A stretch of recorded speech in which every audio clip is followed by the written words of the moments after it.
Welcome to the Daily Wrap-Up, a concise show dedicated to bringing you the most relevant independent news as we see it from the last 24 hours. Tuesday, April 22nd, 2025. Thank you for joining me today. Glad we were able to get to this today. It's important that we don't lose touch with what's going on around the world. And obviously, as we've been covering, how completely interconnected it is with what's happening here at home if you are an American, but speaking as an American, what's happening within the United States. But very important to make sure we continue to highlight this because it in the same vein of conversation of how, just to be clear for the title, we are going to be starting with a brief follow-up on what we talked about yesterday. But I really wanted to put a fine point on it for, if you follow yesterday's show, for the reasons we were making yesterday, for the idea that it is just confounding to see how blatantly dishonest this is. And I really wanted to reiterate that at the start. And then 75, 80% of the show today is going to be entirely focused on the following up on what's going on in regard to Israel and the overlap of U.S. influence, what Israel's doing in Gaza with U.S. support and action alongside, what they're doing in Syria, continuing Lebanon, West Bank, and everywhere else. All horrific things that we're going to have to make sure we cover to make sure people stay abreast to the situation. And I know it's horrible. What's going on is horrible. It's not entertaining. This shouldn't be entertainment, but it's important to understand what is happening so we can make informed decisions about our lives. Now, I want to start with two important things today. One of them is in regard to somebody I want to give a shout out to, and the other is about an important sentiment that is classic that we all know about, we've all heard more than once, that I think is really important to reiterate for exactly what's happening today in regard to the judicial, the constitutional issue, but the claims of like suspending habeas corpus or the what they call the Lincoln curse. I think the idea that this, or Lincoln strike, the point is something that's happened from the past that even then, Lincoln or otherwise, was wrong, unconstitutional. Just because it's happened doesn't therefore make it the reality or legal. That's the whole Mayberry versus Madison Supreme Court ruling, repugnant to the Constitution, null and void. We'll come into that in regard to security and liberty, but I want to first make sure we point out I recently interviewed again, which I was going to put out today. Originally, it was going to be on Easter, and I just kind of forgot that was the day, that the next day when we were doing it. And that's an interview with Zoe Smith, who I've talked to with more than once. We've been covering her amazing work around the book, My Life in the Thrill Kill Medical Cult, and as a medical coder, and her background view of what, as she called, I think, the Sim City view of how this all was coming together at the time. And my point was, we did an interview about her follow-up on this work and how it pertains to today, overlapping with Palantir, with the immigration conversation. It's an important one, and I'm going to be putting it out tomorrow. Absolute. I just didn't want to do it today because I didn't have time. The point is that in that conversation, we were talking a lot about what's going on, just with the independent media and afterwards as well. And it was important. I wanted to highlight the fact that we discussed how difficult this can be and how near impossible it can be for, everybody. I feel very blessed and lucky in this field to have the kind of support that we do, and it's because of you guys. But the point is that people like Zoe have put their whole lives into this, her book, her work, her Substack, and it looks like she was telling me that might not be able to continue for the same reasons we're talking about. And so it just pains me to be in a place where, you come to head with the realities of not the way the world should be or has to be, or may not be in the future, but at the moment it definitely feels, the whole nice guys finish last is the world we live in, right? That the worst of the people in the world seem to benefit from their terrible actions, and people that strike out and do the right thing for the right reasons seem to rarely benefit from it. Now, that's the perception. I'm not saying that's the reality. I frankly find it to be a little more, yin and yang, to be honest, but that's the way it feels. And sadly, a lot of people in this community, like Zoe, despite doing amazing work, despite standing up for you, don't see the return you'd expect from doing that in a world that would honor doing the right things for the right reason. So I'm saying all that because I'd like to make sure you guys, I'm including in this this is her Substack with the link to her book and her website itself. I'll include the two-part so far. There's the first part we covered, also an interview, but I'm going to include these two, part one, part two of her work, medical surveillance and the illusion of the medical privacy, and then part two, tracking the unvaccinated, which brings us into today. And our interview will be coming out tomorrow. The point is, if you believe in her work, if you think she's doing great work, support her. She needs it. We all do. But overall, people like her in particular, who, is in a book field, but in a world where nobody reads anymore, it can be frustrating, trust me. And I definitely, from my opinion, she deserves your support. So please show her some support. Now, I wanted to start with this as a sentiment for today, which I'm sure you're all familiar with. Benjamin Franklin, those who would give up essential liberty to purchase a little temporary safety, or really a little temporary anything, deserve neither liberty nor safety. Now my, aside from my addition there, classic statement that we're all very aware of, okay? What's wild to me is that we're now coming to head with, I mean, we have these like foundational ideas, like even just the idea of the Constitution or free speech or the First Amendment.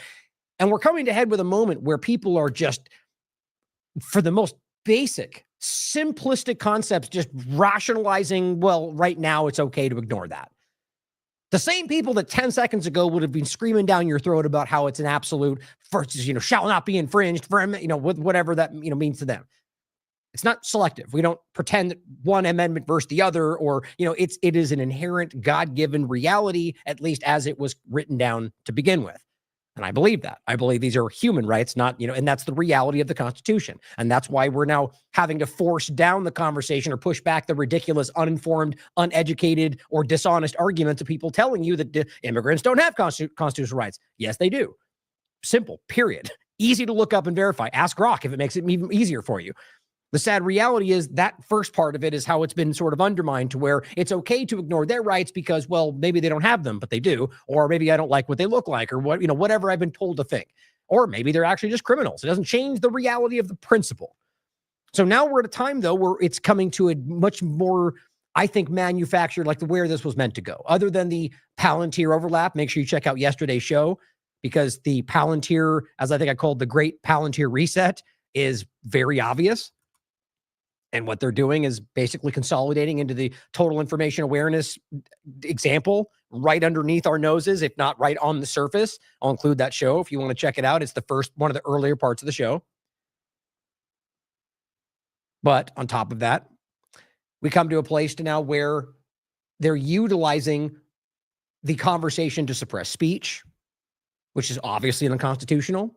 But where it comes to the most alarming part of this, other than the obvious floating five different times of sending Americans to foreign prisons, there's no legal reality for anybody to go in that regard. No, not illegal, not alien, not a green card, not American citizen. There is no law that rationalizes, justifies, makes legal what just happened and what's continuing to happen. It's around the judges that I find most alarming right now, in where this is, I think, built to go toward, other than the surveillance aspect from Palantir, which is that they're now arguing maybe we should suspend habeas corpus. Maybe we should just remove those judges. Not legally, of course, but, like we talked about, like they did in Honduras, like they did in El Salvador, like they did in a lot of places, not legally, but for their own agenda, and then claimed victory and said, we won, democracy won the day.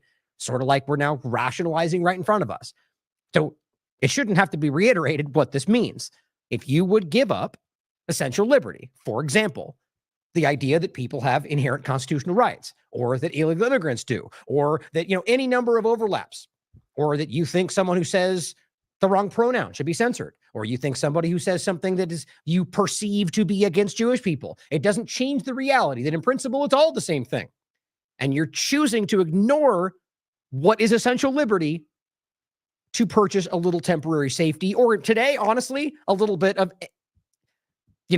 hatred towards the other side. Like, that's my point when I said that about just anything else you want to insert there. You giving up the liberty for whatever they fill in the blank with, you deserve neither of those things. And that's where we are today.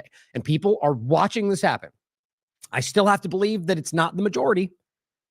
Either way, I think it's important to think about that this is happening in front of us. Now, what I think is also important is that going back into the judge point is in El Salvador.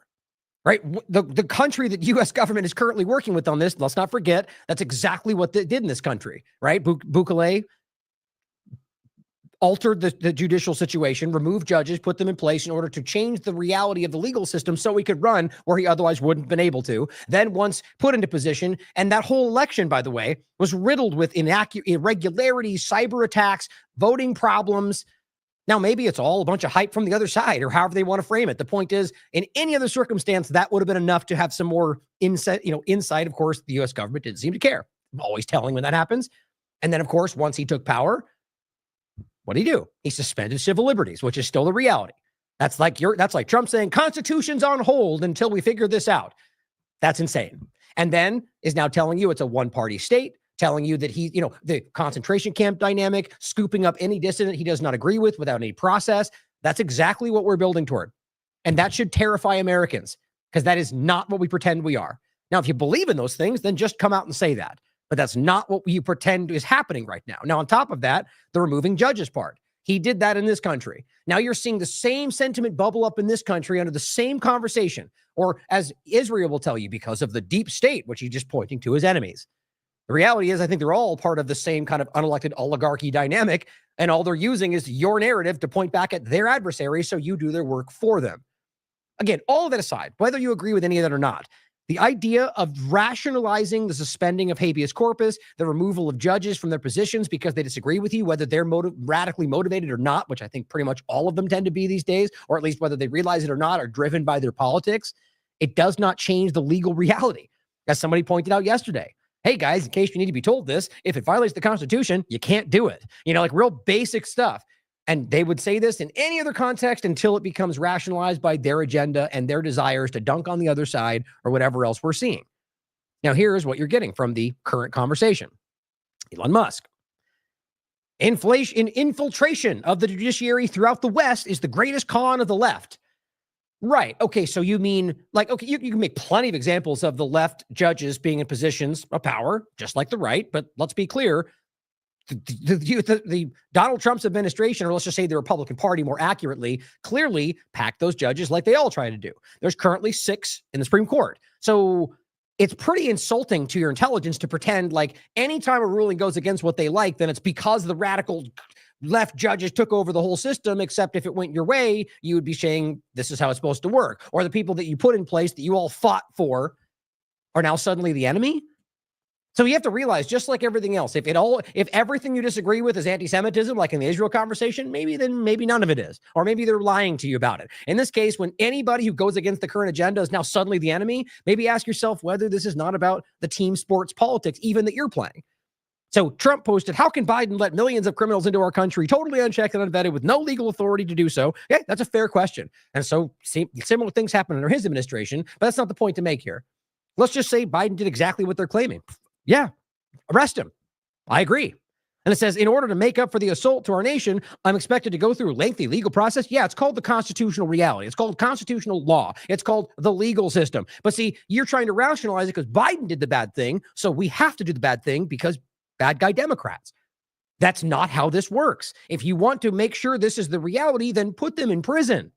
Expose them for their crimes, and then do the right thing. I know, radical thinking today, isn't it? I don't care how difficult it is. I don't care how long it will take. This is the way back to the place you think he's aiming at, not what he's doing. And he's saying 2 different standards only leading to complete and total destruction of the U.S. No, what they're doing is that. What they're doing. And he calls for, right, well, he doesn't call for it here, but they are calling for the conversation, or at least suggesting the removal of judges or the suspension of the Supreme Court, and you're seeing it trickling through the conversation. As we just showed you yesterday, Alex Jones himself, it's all the same. As always, when you notice the similar words being pushed out in the same conversation over the 24-hour period from all the same accounts, and almost in some cases identical wording, the point is he's doing the same thing. We only have 2 justices in the Supreme Court, except the fact that there are 6 conservatives who he personally fought for, but suddenly there's only 2. And by the way, even Alito, who he's highlighting here, also spoke up and said they were wrong. Also spoke up and said, despite the dissent in the last ruling, that he still has to bring Garcia back, that they still have to give the due process. And he's pretending that's not the case here by lying to you with basic things. But then says, we're witnessing the establishment of a judicial dictatorship, which is a funny thing to argue when you're, a judicial dictatorship is not impossible, but you realize at the very least that's a multifaceted grouping of people that are still, that's different than a single person making, which is actually what a dictatorship is, in my opinion. But either way, we should be on guard against all of it. Any consolidation of power should be concerning. But you can very clearly see the actions they're talking about, or the things they're pointing to, removing judges, suspending habeas corpus. Over here, you've got judges that they argue are making radical decisions. And you can read them, and most of them are not. Do you think he doesn't know that? Do you think Alex cares? Do you think the rest of them are even looking into it? Or is this all about an agenda? Either way, my point is these people are being very dishonest about this, if not just completely out of the know and are lying or just saying what's being repeated. I'll go through it again, hopefully briefly with the next part. But my point here is to show you that this is building. Steve Cunningham just shared this with me. Can Trump suspend habeas corpus? Is a video put up by this, I'm not familiar with the channel, but as he says, some conservatives think the time is right to suspend habeas corpus. The Lincoln curse strikes again. And they're going to argue that Lincoln did it. The Israel argument, right? You didn't care in Iraq, so why should you care about my genocide? Well, that doesn't make your genocide suddenly okay. Just because, in this case, at the time it happened, regardless of the justification, you can even argue that you agree with the why it happened and it should happen again. It doesn't change the fact that it's technically it's unconstitutional. You don't get to just turn it off. That's not how it works. But see, this is what precedent does. It's important to understand where this goes, and they're building. Now, Melnick points out that there's now over, and this is as of today, I think, over 1,700 students who were here legally, who had their visas revoked for basic nonsense reasons. So, traffic citations, catching too much fish. These are actual examples. Speeding tickets. Meanwhile, they're waving their hand and saying, all you illegal immigrants can come work at our hotels and our farms. That's what happened. They're giving a pass to specific areas while revoking people who are here legally, who are actually going through not the people who are breaking the law, who are the ones that are around. Like if you're here illegally and working on a farm, they're not all criminals, despite how the narrative Republicans wanted you to think 10 seconds ago was the case, but now it works in their favor. They ignore the ones Trump waved over. My point is, you're going to find far more criminal activity in that group than you are in the students who are legally here going to school. Because there's one side of it, you're much more outside the system, and one side you're forced to stay in it. That's basic understanding. And so they're finding reasons to kick people out. I'm arguing when we find a bigger picture, you're going to find out most of them had connections to Israel protests, Palestinian protests. I promise you that. The point is, if we're seeing 1,700 students revoked with no due process, then I think we're already there. Right. So whether they declare the suspension of habeas corpus or suspend, we're watching this take place already. And that's what's so concerning for me. It says this is the kind of thing that will damage U.S. higher education for generations. I really am more concerned about the basic reality of our constitutional structure. Now, he also points out, this is a story today that is shocking. The United States, and this is actually wild to me because it very well may turn out this is just a mistake because they're being sloppy about all this. But we've already seen examples of innocent people sent to El Salvador. People who are here legally with no criminal record. We've seen American citizens twice almost get sent there because they're rushing through the process and they barely got pulled off the bus. What happened if they were sent to El Salvador? Apparently, they tell you they've got no recourse. Would it change if they're an American citizen? In principle, it shouldn't matter. But it says the story from today is shocking. The United States has disappeared a man. His last known whereabouts on March 15th was the same place as others sent to El Salvador. However, his name doesn't appear on a leaked list of people sent there. Now, you could easily argue that they just didn't put his name down, or he's on a different list, or something else. He is, for all intents and purposes, gone. Now, the crazy part is there's no way to really find out because they're barely engaging with anything. So my point is this really brings up what I thought about before. I believe there's something else happening here. That's why Bukele is now trying to sell, I think we'll bring it up in a second, sell people to Venezuela, which is just absolutely insane. Using hostages essentially and selling them to foreign countries is just people that aren't even from El Salvador. And some of them aren't even from Venezuela. It's insane. The point is, I'm of the mind that Bukele is trying to seek out dissidents that have got away from his grasp. That is part of the conversation. Now, I wondered whether Garcia was that. He appears to still be around. But this is interesting to me. So somebody has basically just vanished who went there. Now, that sounds like what happens at a place where there is no process, right? An immigrant held in U.S. custody has simply disappeared. Now, I'll leave it there since we'll probably have more developing on this. But I think that is absolutely alarming. Now, to bring this to Garcia, which I think is relevant, and then from this point forward, the rest of the conversation today is going to be about foreign policy. But as you can clearly see, this overlaps with foreign policy for many reasons. Not least of which is that they're literally sending people who are here in this country legally to foreign countries with no due process in places where they seem to never be able to leave. From a human perspective, that just seems absolutely not just dark, like subhuman. Like you have no concern. These people are being used in a political agenda because you were told by a government that there's something, with no evidence. I don't understand how the people on the Republican side of this, the conservatives, are the ones falling for this. It just blows my mind. But at the end of the day, it needs to be expressed again. Now, like I said yesterday's show, Like if you watch yesterday's show, there's a part towards the end where I engaged with somebody's comment, which again, I really do feel was genuine. Like the concern about whether this is the wrong topic or whether I feel like I'm, pressing it too much. Again, my point will be, this is what I believe right now, again, today, clearly, to be one, if not one of the most important things happening to Americans. Every day it seems to get more intense and more serious and more, not just the threats of Americans, but just the general idea of what this is doing in a precedent sense. So here we are again. And we're going to make sure we press this in, and it's new information, by the way. But there's two things that I didn't get to yesterday, which is that article I told you we'd come back to and that video. So I'm going to use those to make this case again. And I guarantee this won't get put to bed, because despite the evidence, people every day, and I wouldn't care if it was some random Twitter people. We're talking about people at the highest levels of the U.S. power structure, people who at the highest levels of the corporate media and the mainstream alternative media, who are just straight up screaming at you provably false things. It is mind-blowing. Now, this is a video I'll play quickly because it's Fox News. And this is about Viva Frei, I'm just being wrong. Let's be honest. He's wrong here, but that's not the point today. It's about the breakdown that's highlighting here, and then I'll go over the actual documentation to back this up, like we've done at least 3 times now.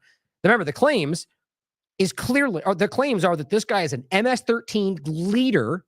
Now, they've weirdly pulled back from the leader. I think they obviously did that for a reason, or the human trafficking claim, neither of which have even been pushed anywhere other than the statements out loud, but that he's MS-13 terrorist, because they declared them terrorist organization right before this started. And the only evidence they have goes back to 2019. We'll go over it again, not to belabor the point before we get to it, is the evidence is already there. And they're pointing to the kind of circulation of the allegation that stems back to one anonymous informant and one cop who was fired for corruption. And then they recirculated the claim through 2 different deportation dynamics, none of which actually were criminal discussions, and neither of which were, in any case, we charged with those crimes. And after all of that, the court process has now verified beyond that these things were completely unverifiable and ultimately not true. Now, they leave all that out. We'll go through it all again. And even Benny Johnson invited a cop on to just reiterate the subjective claims. So first, in regard to this, let's play the video first. So this is Fox News. And the reason I think that matters is simply because it may be more open to hearing it from a conservative platform, or at the very least that it's not just some Democrat lying. This is a conservative on Fox News who's right, who's simply repeating what we know and we can prove about the documents. And that's why it's so strange. This is so hard to get through. 13 guy. Let's be very clear about this. The accusation of being MS-13 is based on a double hearsay testimony. They never followed up with it.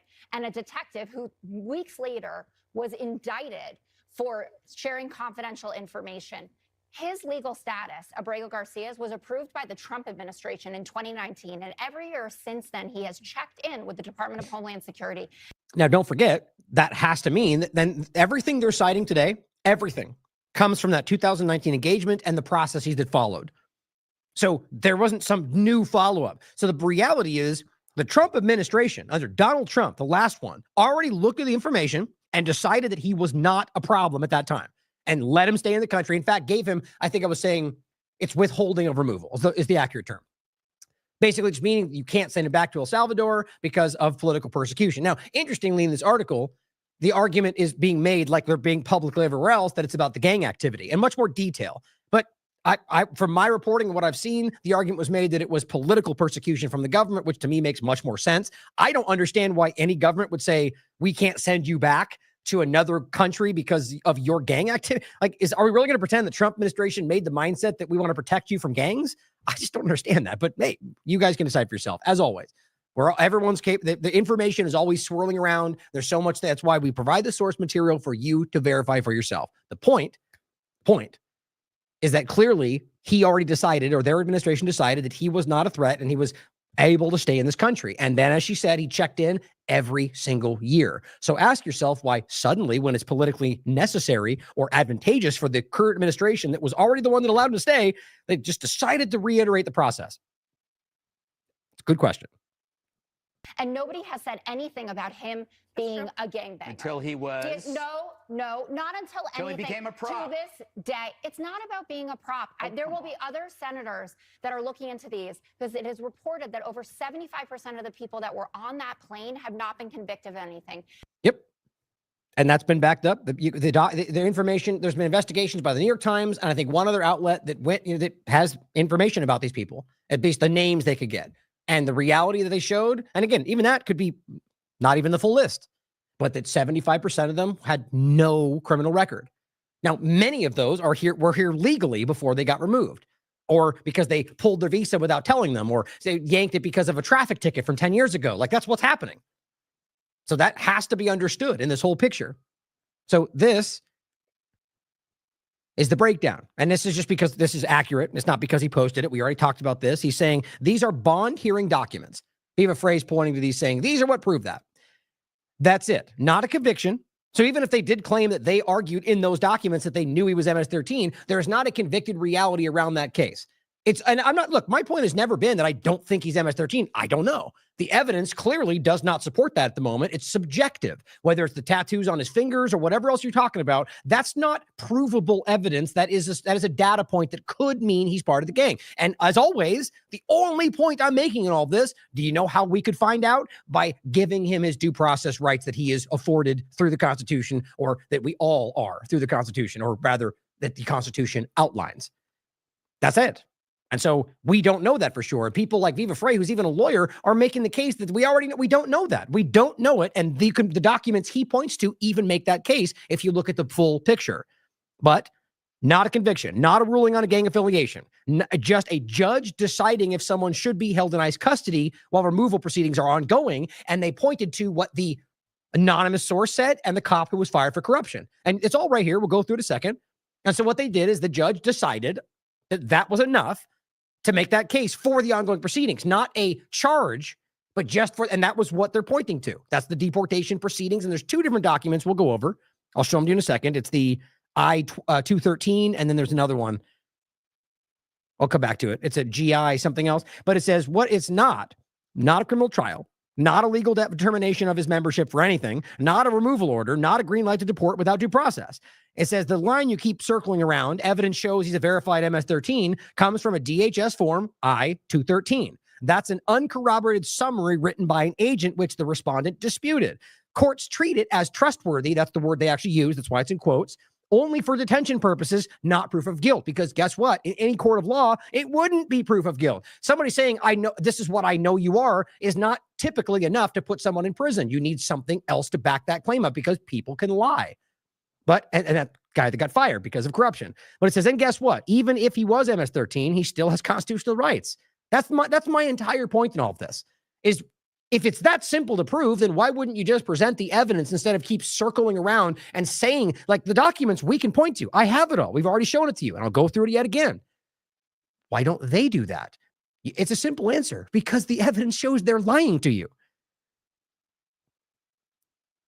And I'll include this is the article we're going to show. So thank you to Monique. And again, we went through these in particular, and the links to these documents are in the article we're going to show you next. But as always, we've already went through this, and the documents that they've already, this is court filings, and it says unfounded accusation in regard to being Tren de Aragua, and it says in support of ICE offered the gang field. That was the GFIS was the other document. It was generated by the police department. The GFIS explained that the only reason to believe plaintiff Abrego Garcia was a gang member was that he was wearing Chicago Bulls hat and hoodie. We've been through this. So that's what they're using to say they were certain. Then the person who's anonymous who said that is why the court said it was trustworthy, and only in these documents that wasn't a conviction. But if you walk it all back, you find out that's ridiculous, because the Chicago Bulls hat is not enough to argue you're in the gang. That's an extension of the Michael Jordan argument that 23 means the gang. That's insane. That's insane. And it says, and that a confidential informant advised that he was an active member with a Western clique. That's all they've got. And my point is, all this has come forward to show that this is illegitimate. Request to speak to the detective who offered the sheet. Detective was suspended.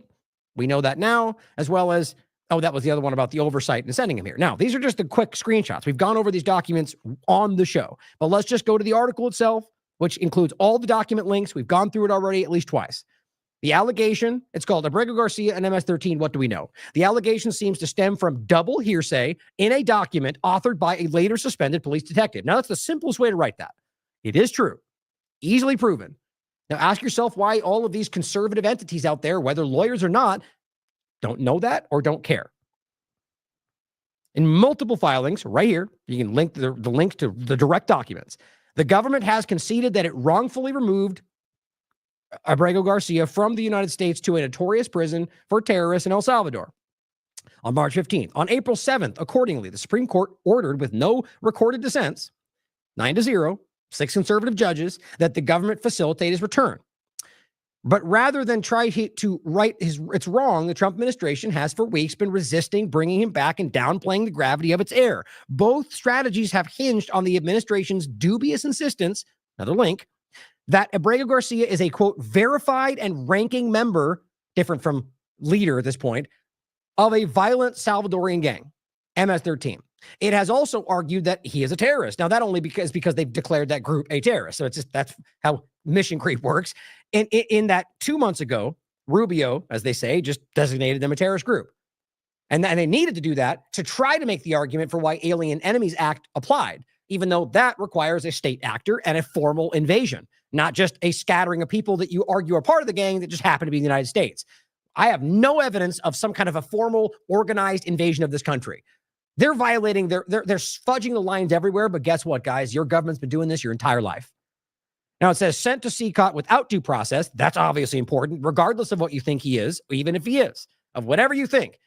Due process is the only point that we really, that's what started the whole conversation. People sent without due process should outrage anybody that actually believes and understands the Constitution. Recently credited evidence that CCOT detainees were highly likely to face immediate and intentional life-threatening harm at the hands of state actors. So realize that, guys. There's credible evidence that was produced that we already know that's being sent here is dangerous. The barber that was sent there was already documented to being beat up by the prisoners and also by the guards. All right, he's a gay barber that got sent there unjustifiably, is not a criminal, is not a part of the gang, and might be there for the rest of his life. You can only imagine what that's like for him. Credited evidence that CCOT detainees were highly likely to face threats at the hands of state actors. You know, Bukele.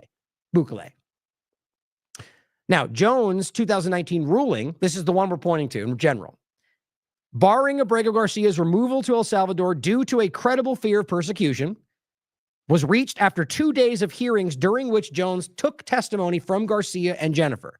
I believe that's his wife. The first of the hearings in September 2019 lasted about 5 hours, according to Jennifer. In his ruling, or maybe it's not, let me make sure I got the name.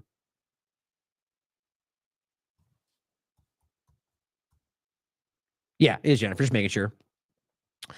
Now, in his ruling, Jones assessed Abrego Garcia, the respondent in that hearing, to be telling the truth.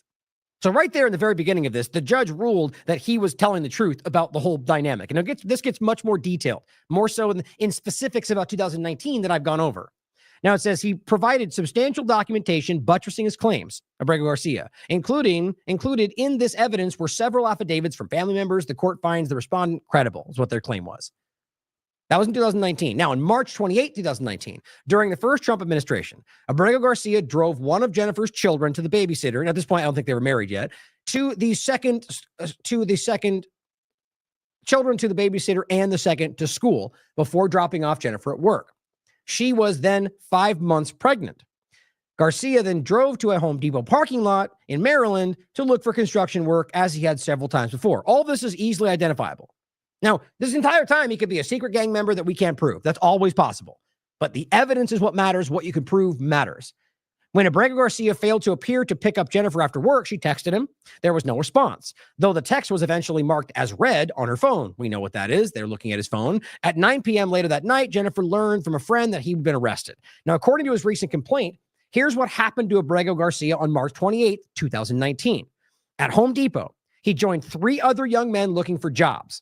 He recognized all 3, though he'd never interacted with 2 of them before. Now, this is this is the whole point of the, what do you call it? Like pickup work. People go to Home Depot, whether illegal alien or not. I know people in my life that are here legally that just do construction work just like that, who get picked up by people and they get taken to do a job site. Okay. For it's like one-day work kind of stuff.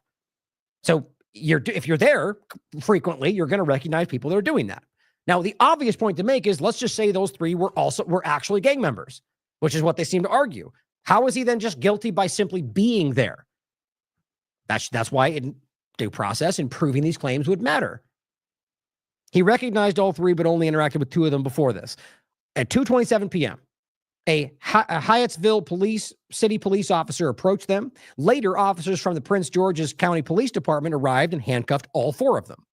It says Abrego Garcia was asked if he was a gang member. When he told police he was not, they said that they did not believe him and repeatedly demanded he provide information about gang members. So it just kind of sounds like a typical tactic. They want this to go the way their investigation, they want to succeed, right? Maybe they genuinely think he's a gang member. But in many cases, we know how cops operate a lot, dropping things where the point is not every cop is honest. And I think the cop was later removed for corruption. Okay. So the idea that he would sort of just make that the case, like a whole Israeli interrogation dynamic, is not impossible. We know that's something that happens. And it says the police told Abrego Garcia that he would be released if he cooperated. But he repeatedly explained that he did not have any information to give because he did not know anything. Now, sometime thereafter, ICE officers arrived and took Abrego Garcia into federal immigration detention. The next day, ICE brought removal proceedings against him, so to deport him. And what's again, the point being is clearly the whole thing. Like the reason they right now they tried to circumvent the due process of all of it is because they already know that they don't have enough to remove a lot of the people they want to remove, largely over the Israel overlap, for many different reasons. But it says the sole charge was under 8 USC 1182 A6A AI, which provides that, quote, an alien present in the United States without being admitted or paroled, or who arrives in the United States at any time or place other than as designated by the Attorney General is inadmissible. I mean, it's just basic reality. I mean, again, this is why nobody should be arguing if somebody's here illegally, they should not be deported, or that there should not be a legal responsibility there. Obviously, it's like any other law. It's a principle, guys. So if they're breaking the law, then that matters, right? But there's more to it than just the simple one-point stop. It says on April 24th, 2019, now into April, after nearly a month in custody, based on simply being there with a bull's hat, you understand, Abrego Garcia was taken to his removal hearing before immigration judge Elizabeth A. Kessler. His then attorney, Chicas, applied for his release on bail. ICE opposed the application, arguing that Garcia presented a danger to the community because local police had identified him as a verified gang member. See where we are? Like, that's as fast as this went. They decided that based on despite him saying no, despite the only evidence being what we are told is an anonymous informant and a cop who was later removed for corruption. Right? So maybe he is, maybe he's not. The point is they never presented the evidence. That was an assertion by them, which has later been come out in court. It says, quote, I attended his bond hearing, Jennifer writes in the declaration, and was shocked when the government said he should stay detained because he was an MS-13 gang member. Hilmar is not and has never been a gang member. I'm certain of that. Now, of course, she could be lying. The allegation appears to stem from two documents linked in this discussion that were introduced before Judge Kessler, a federal I-213 form, record of deportable inadmissible alien, filled out by ICE, and a form generated by Prince George's Police Department called a gang field interview sheet. The latter had been entered into the Prince George's Police Department database at 6:47 p.m. on March 28, 2019, about 4 hours after police met Abrego Garcia for the first time, according to Abrego Garcia's recent complaint. So they interviewed him. He said he was not part of the gang, and they simply wrote down he's part of the gang. We have that document too. The government has not introduced either, and this is really important. So this is what's insane to me right now. All they could do is present these to a court, but they know if they did, they would look at them and rule like they already did, or at least maybe they can manipulate the court like every government does, and maybe they can get a ruling in their favor, but they don't even try. You know why? Because they know it's likely not going to succeed. The government has not introduced either the I-213 or the GFIS form in the defense of their legal proceedings against Garcia. The descriptions of those documents provided here are based on characterizations of them provided by Kessler in a ruling and Abrego Garcia's current attorney in his complaint. Apparently, relying on the assertions of the I-213 form, which in turn apparently then relied on the assertions of the GFIS, Kessler wrote, quote, the respondent was arrested in the company of other ranking gang members and was confirmed to be a ranking gang member of the MS-13 gang by a proven and reliable source. And that's what we already referenced. That's what she decided based on the circumstantial claims in these reports that pointed to each other. Now that, again, this is not in the context of a criminal accusation or a charge. It's about the deportation hearings. So all she said, what she later reiterated, was that it was trustworthy. The claims looked like they were logical, and that's what she argued. That is the source they point to say, we proved he was MS-13. I'm sure you're following by now because this is very clear. But Kessler, even while crediting the government's claim of gang membership, acknowledged that the two documents were, in at least one respect, glaringly at odds with one another. The federal I-213 form claimed Abrego Garcia had been detained, quote, in connection with a murder investigation, while the GFIS form said he and the others had been arrested because they were loitering outside of a Home Depot. Okay, well, so you're not getting your story straight, just like we just talked about yesterday. Like this is an ongoing reality. Or I think it was Milner that was pointing out it was the guy from Nogales, the 18-year-old, or the 19, I believe his name was Jose, who's an American citizen, who they arrested and held for 10 days because he just didn't believe that he was an American citizen. And he was. Their family came, showed him all his documentation, not an alien, an American-born natural citizen. And so what turned out is that they got caught as their reports were conflicting. The representative from Trump's administration and the DHS agent had conflicting information. And both of them were lying at the end of the day because he's an American citizen. And they claimed he walked up and said, I'm an alien, deport me.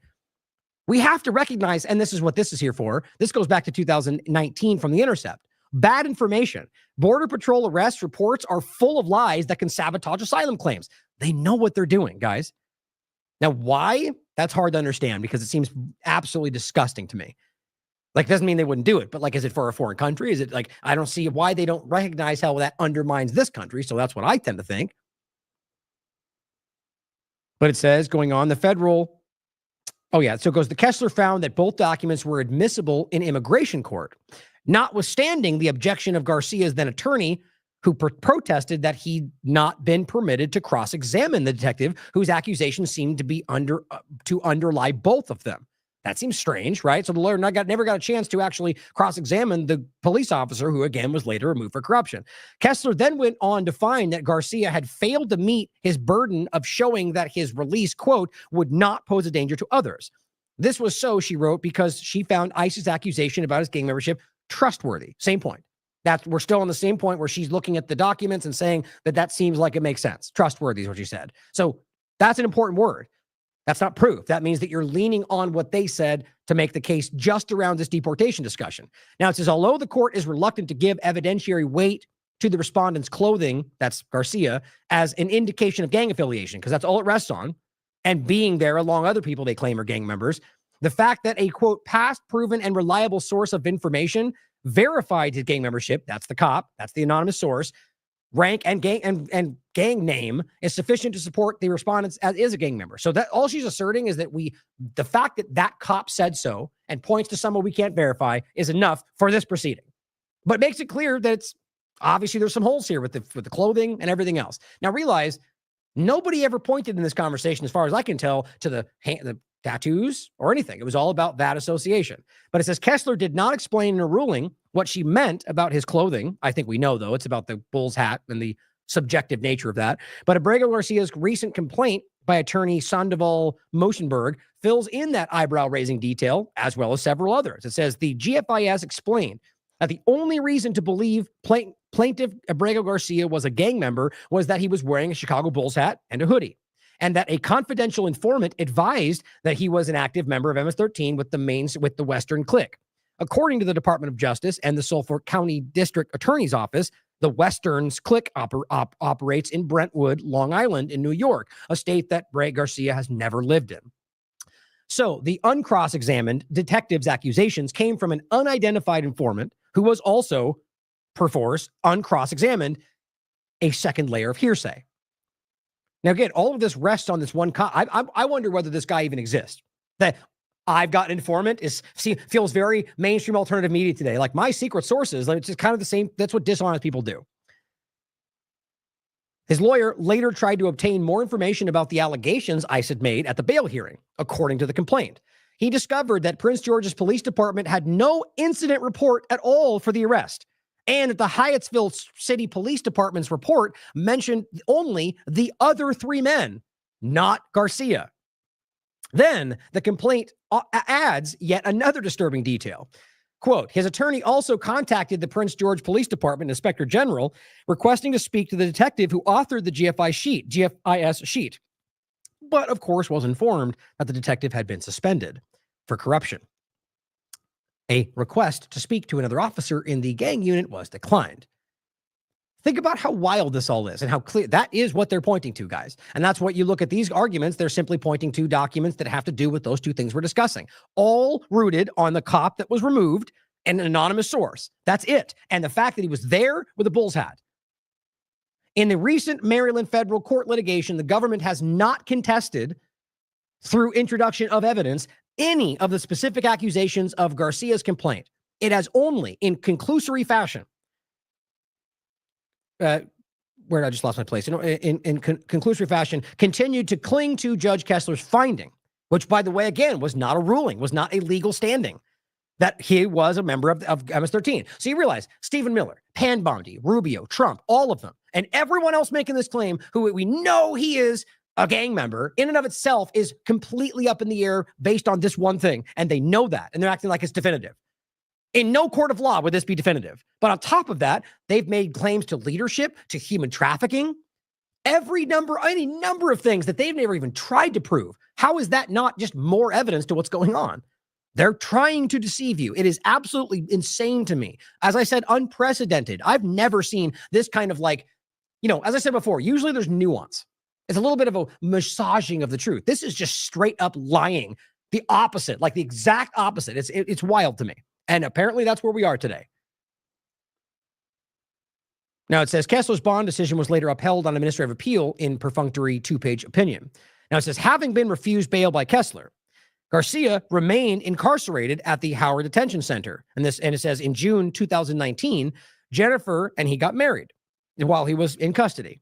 And the point is, at that time, Abrego Garcia had applied for asylum and similar forms of relief in an attempt to prevent his return to El Salvador. Now, in no way have I ever tried to claim that they're maybe he's gaming the system. Maybe he's actually a gang member. We can't prove that. The point is, in principle, none of that really matters. The reality is he wasn't given due process to actually prove these. Not all of this is not due process. This is different dynamics. If you're charged with a crime, you get due process. Not one time in your life. That's stupid. Right now, they're presenting a new thing, even though Trump's the one that gave him the right to stay here in the first place, or his administration. So when they come out and say, wait a minute, now we're going to deport him for X, Y, and Z, then is where the process begins. It's not a one-time stop. It's something that happens anytime there's any kind of illegal brand. You get to present your evidence. You get to challenge the claims. You get to confront your accuser. That's what we all know we're supposed to live in, even though it has been that way for a long time, if not ever. So, in the point here of whether he's it comes down to the fact that not only was he not given due process, but the evidence does not support these allegations. By that time, he had applied for asylum. Okay, so now we get to the idea where he is applying for asylum. Now, again, even if you argue that was unjust or he lied, Trump's administration is the one that granted the withholding of removal for the claims they made. In October 2019, Judge Jones did grant his request for withholding of removal based on his well-founded fear of persecution by, they claim, Barrio 18. That's the gang member. So consider this for yourself. I feel like it doesn't make much sense but there's no links for it on here, but the argument has been made out otherwise about gangs, which I made that point the last time. My mind was that it seemed much more likely it was about prosecution from the government, which I've seen also alluded to by other reporting. But, as usual, there's a lot up in the air when it comes to stuff like this, especially when they're trying to make it opaque as possible. The government did not appeal, so Jones' ruling is now final. So that's the point. Trump's administration did not push back. They said, okay. Shortly after he won withholding of removal status, Garcia was released to return home. Evidently, no one saw him as presenting any danger to the community anymore, even though nothing actually changed from then forward, and now they say he's the biggest danger to our community. Since then, once a year, all on record, Garcia has checked in with immigration officials. Does that sound like a gang member to you? This is the standard procedure required of individuals with his status, removable, but not removal withheld from their country of origin. Now, the point is always the same too. Why, if they really just had deported him with any other process and to any other country, honestly, if they had just deported him the same way to a different country, it probably wouldn't be as much of an issue, even though still a violation of his rights. Just think it's important to consider that. And it's saying going forward, his last routine check-in occurred January 2nd of this year without incident. For the past 5 years, until his recent abrupt removal to CCOT, Jennifer and Abrego Garcia had been living in Prince George County. Together, they now are raising 3 children. The third, his first biological child with her, was born in August 2019. That child, now 5, has special needs, was born deaf in one ear. The parents learned later he had autism and is intellectually disabled. Now, all that shouldn't change the reality of the legal standing or the evidence. But my point is, these are just more supplemental points and tangential to the fact that this guy built a life. There's no, you show me the evidence of 2019 to now where he's in any way showing to have any evidence of gang activity. That matters, guys. It's 2025. So this is just becoming so abstract, and we need to start calling stuff like this out because this sets a dangerous precedent, especially as they're floating the idea of sending Americans. It says, as of March 12th, he was employed full-time as a first-year medical apprentice and was pursuing his vocational license at the University of Maryland. So going to school. But on that afternoon, while driving his disabled 5-year-old in the backseat, Garcia was pulled over by ICE officers, apparently without a warrant. Because totally doesn't matter, right? As long as you get what you want, who cares about the process we all scream is absolute? He was informed that his status had changed.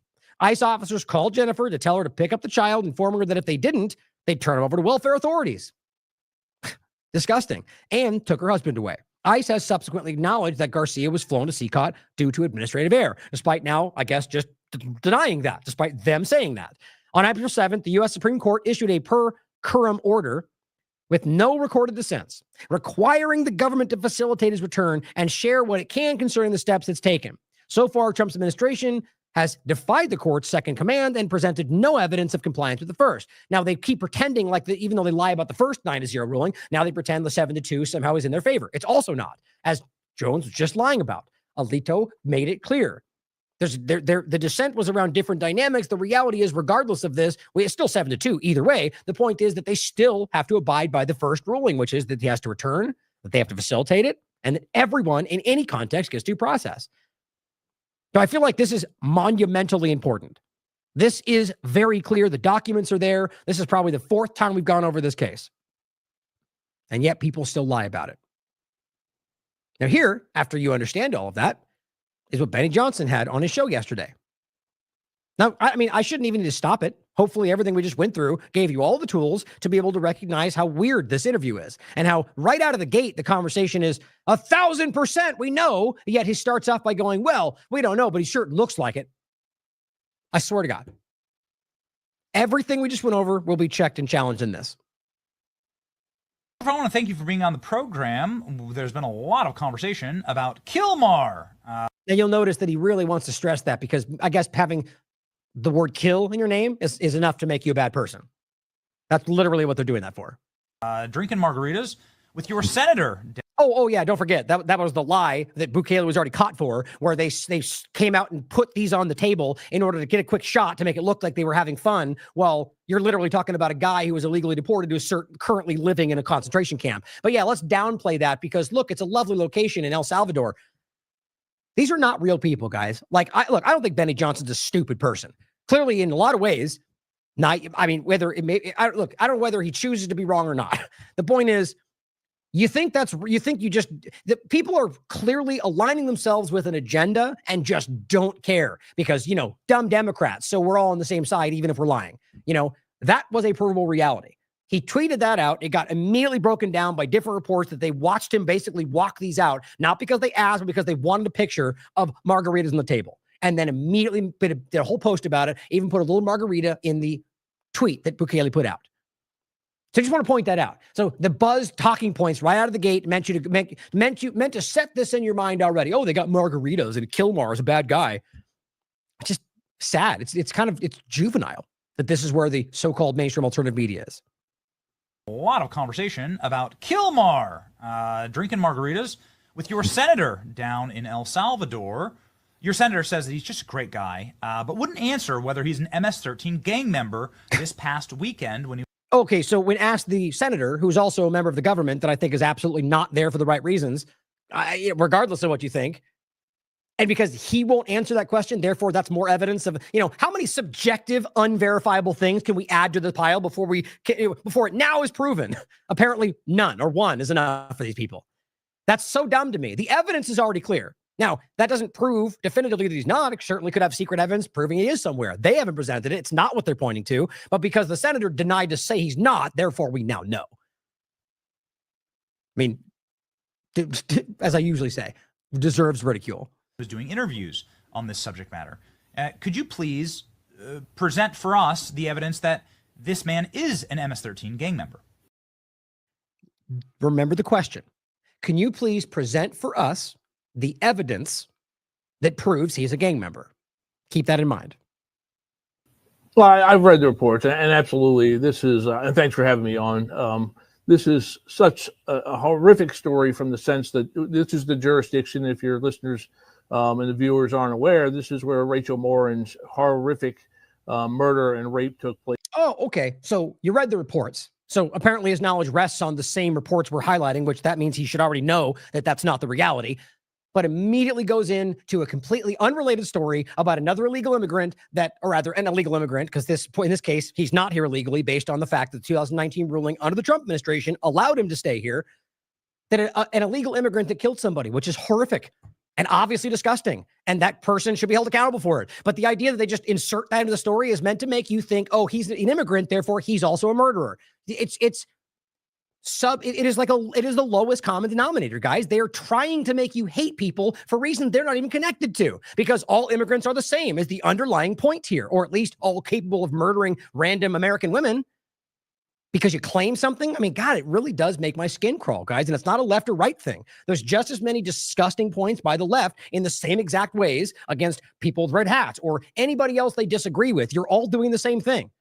It's unnerving. And the viewers aren't aware, this is where Rachel Morin's horrific murder and rape took place in my jurisdiction. My agency investigated that crime. And the Kayla Hamilton case from the year before, where she was killed at the hands of an MS-13 member illegally in the country. Again, guys, what does that have to do with any of this? Why would you go into all of that unless you just wanted to associate that crime with this person with no evidence? Let's set the table for the evidence here, what he's going to present as the evidence from a guy who already lurched into a completely unverifiable connection.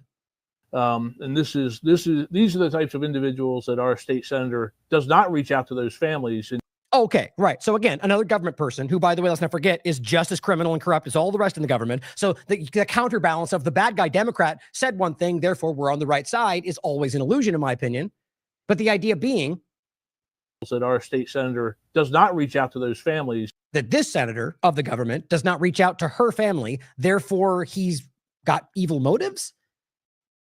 Again, if you're swayed by these emotionally subjective points, then you're a child. And yet travels to El Salvador to visit with an affiliate. If not a full-fledged gang member, certainly an affiliate. There's plenty of information out there. Whoa. Okay, hold on a second.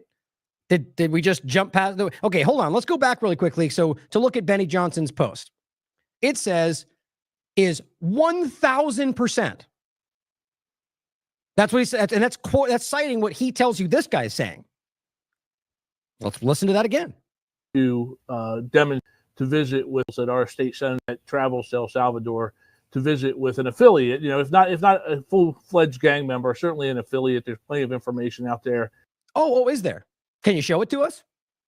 Are you talking about subjective arguments of how tattoos mean X, Y, and Z? That's not evidence. That's not proof in a court of law. Certainly evidence. It could mean that. I've never said otherwise. But now it's the interview starting at 1,000% immediately walks back to, well, an affiliate, possibly gang member.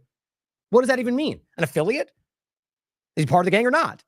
I mean, it's just absolutely mind-blowing to me that this is what's happening right now. Like, you couldn't have even, why wouldn't you just lie about Benny Johnson and the rest are completely lying about this everywhere else. You bring a guy on, well, I guess you can't control what the guy says. So maybe that made Benny look stupid. Either way, he goes on to reiterate the game that this is absolutely the case, despite him just saying that, well, an affiliate may be a gang member. So keep it in mind. To demonstrate that through the tattoos, through the clothing, through the admissions, through different reports that are out in the public. Okay, so admissions don't exist. He's never claimed he's a gang member. Okay, the reports we already went over are redundant based on that one dynamic. The rest is clothes and tattoos. You see where this goes? That's their evidence, guys. And it's not hard to see that if you're just not blinded by partisanship. If they had it, it would be presented. Like, I can bring them up on, I just did. I can show them to you on screen. Why wouldn't they do that? Because you know that they're not going to be able to prove their claims. That I have read, he is certainly tied directly to the MS-13 gang. And as people should be aware, MS-13 has been a gang that goes back more than 40, 50 years. Okay, well, now we can go on to the background of MS-13 because you alluded to the fact that he's in it. That means he's bad because you're going to go into all the bad things about MS-13, which is a totally bad group. So all he just said is going off of affiliate, maybe gang member, to now being certainly part of it. I don't see any new evidence. I've heard claims. Like, here's the point. He's hoping that a badge on this guy's shirt will therefore make you believe it because he's it's like a white lab coat, meaning that he's telling the truth, right? Well, the doctor wouldn't lie to you. The cop wouldn't misinform you. You're damn right they would and do. Now, who knows? Maybe he just believes this, but he's wrong because there is no other evidence. I've gone over this tooth and comb. I can look at, there's lawyer. I mean, look, it should be based on what other people are saying.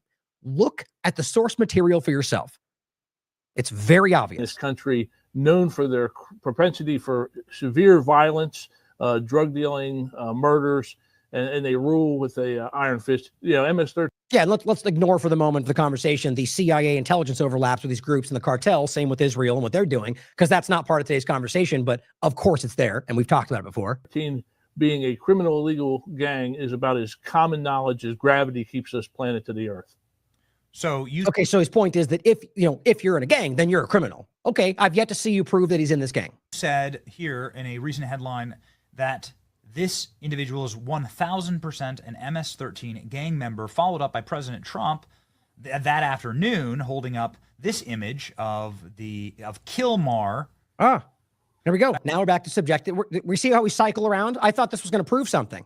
Now we're going back to the stuff that's based on subjective arguments. Of course, what they wrote MS-13 on his fingers, or on the picture, which I don't think anybody with any brain cells were confused about that, but some people seem to think that was actually the tattoos because the way Trump wrote it did seem to make that claim. I don't think he meant to deceive, quite frankly. I just think that's how people interpret it because they want to. But realize that a marijuana leaf, a smiley face, a cross, and a skull certainly could mean whatever you want it to mean.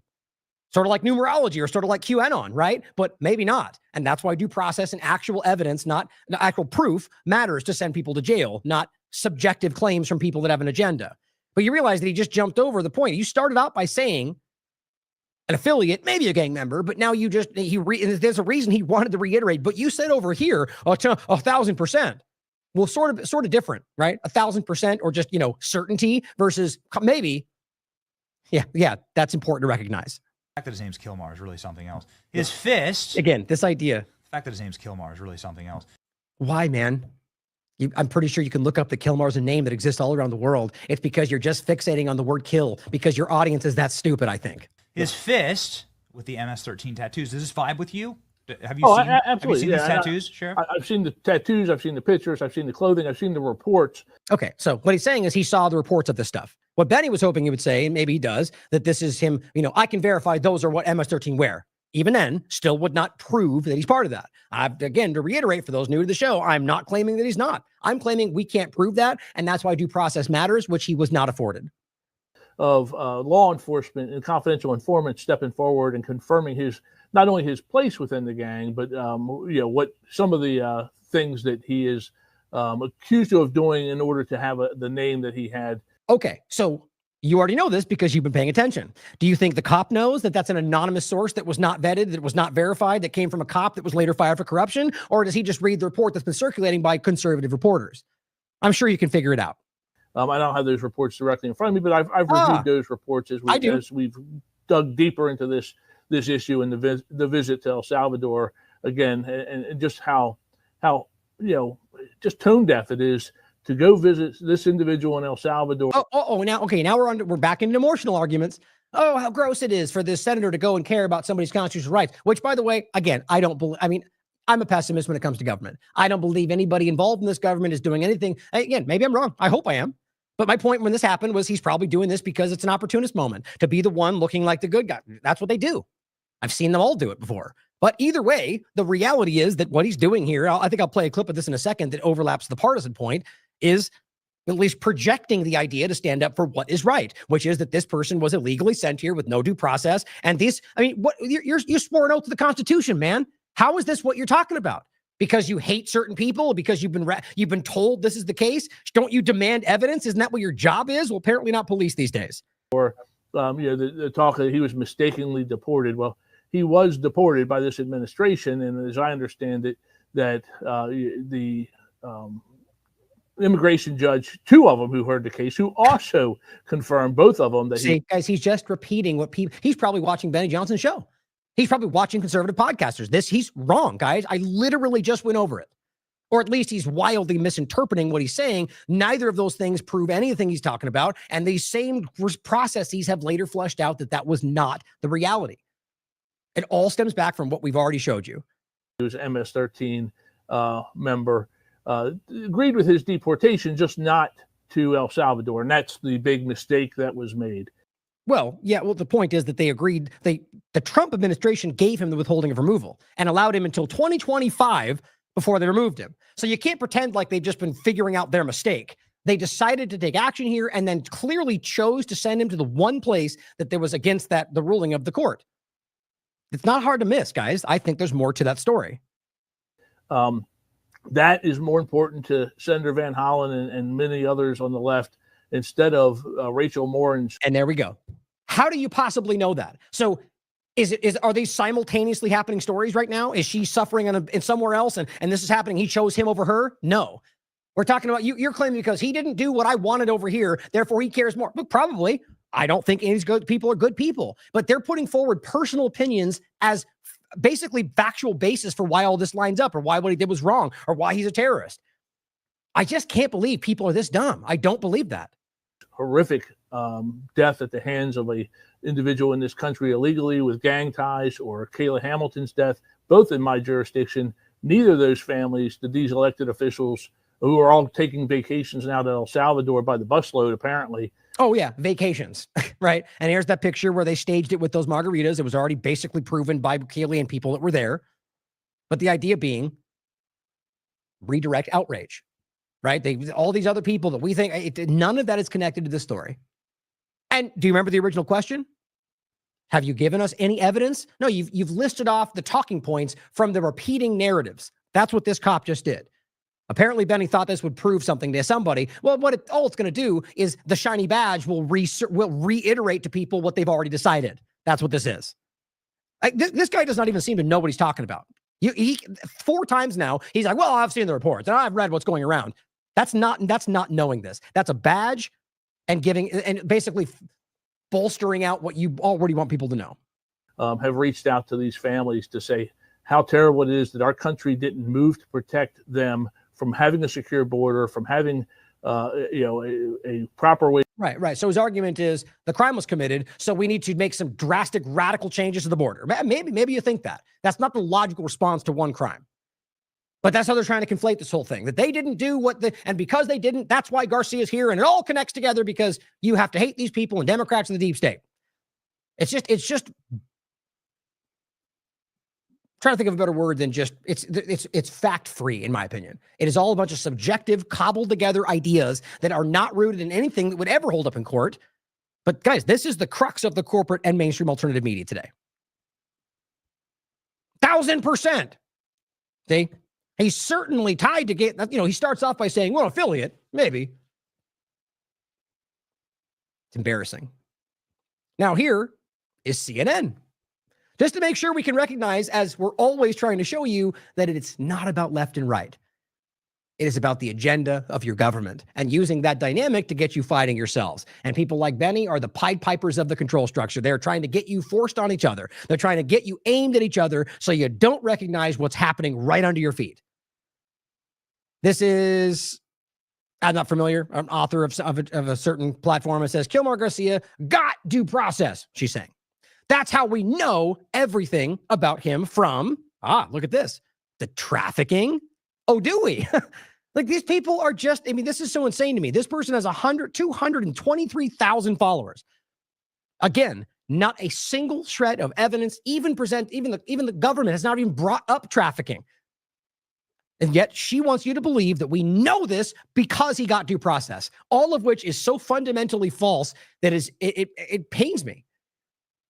That MS-13 friends to wife beating, which is based on that one document from a different year about a domestic abuse report, which maybe that's what it means. Maybe not. I have friends that have that reports because their neighbors called because they were yelling too much. The point is, we don't know. But people like her use whatever shred of subjective evidence they can to cobble together what they want to be the reality. That is the way this has been built today. The only mistake Trump team made was sending him to the wrong country. But whatever he does, he belongs in jail. Wife beaters belong. Okay, because that's the one thing you actually can prove. It's just painful. Well, here's even CNN, guys, just to make sure you recognize this is a government agenda. And all the propaganda tools are being pulled out. He did have due process. Incorrect. Everything we know about him is documented because he did go through the court systems. Yeah, but that's not the point.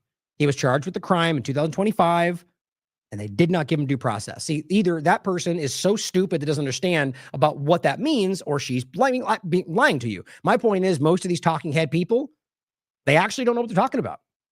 It's kind of easy to see these days. He was stopped for trafficking. His wife Nope. did file these domestic violence charges against him. No, it was a report that the police wrote down domestic violence. That's what happened. And the bottom line is nothing else has been proven. The trafficking right there is enough to recognize that she's either listening to people like Benny Johnson and not doing her due diligence, or she's just straight up lying to you. Because that's not true. He was arrested with MS-13 members with a roll of cash that had the eyes and the ears and the mouths of the presidents erased, which is an MS-13 markings. This is my God. Right. So he had $1,100 in his pocket. Well, Macy, what's her name? I forget her name now. The one that just got robbed in her purse had $3,000 in her purse. Does that mean she's MS-13? He got arrested at 2019 alongside people that he was waiting for work at Home Depot. So apparently, if you just go to work at the wrong place and have money in your pocket, according to this woman, that you're a human trafficker. non-disputed. And again, I'm just trying to make it facetious. The point is, guys, all of this could be easily proven should they have just actually done what she claimed they did, which is bring the evidence to court and present it. So nothing you're talking about. But I'm saying Right. he already got his due process and he got a deportation order. No. So the process idea that isn't somehow finished he because has the not, judge told them not to do it. So due process doesn't stop when you like the outcome. It's a whole process. So that's why. Isn't it amazing that that has to be said out loud?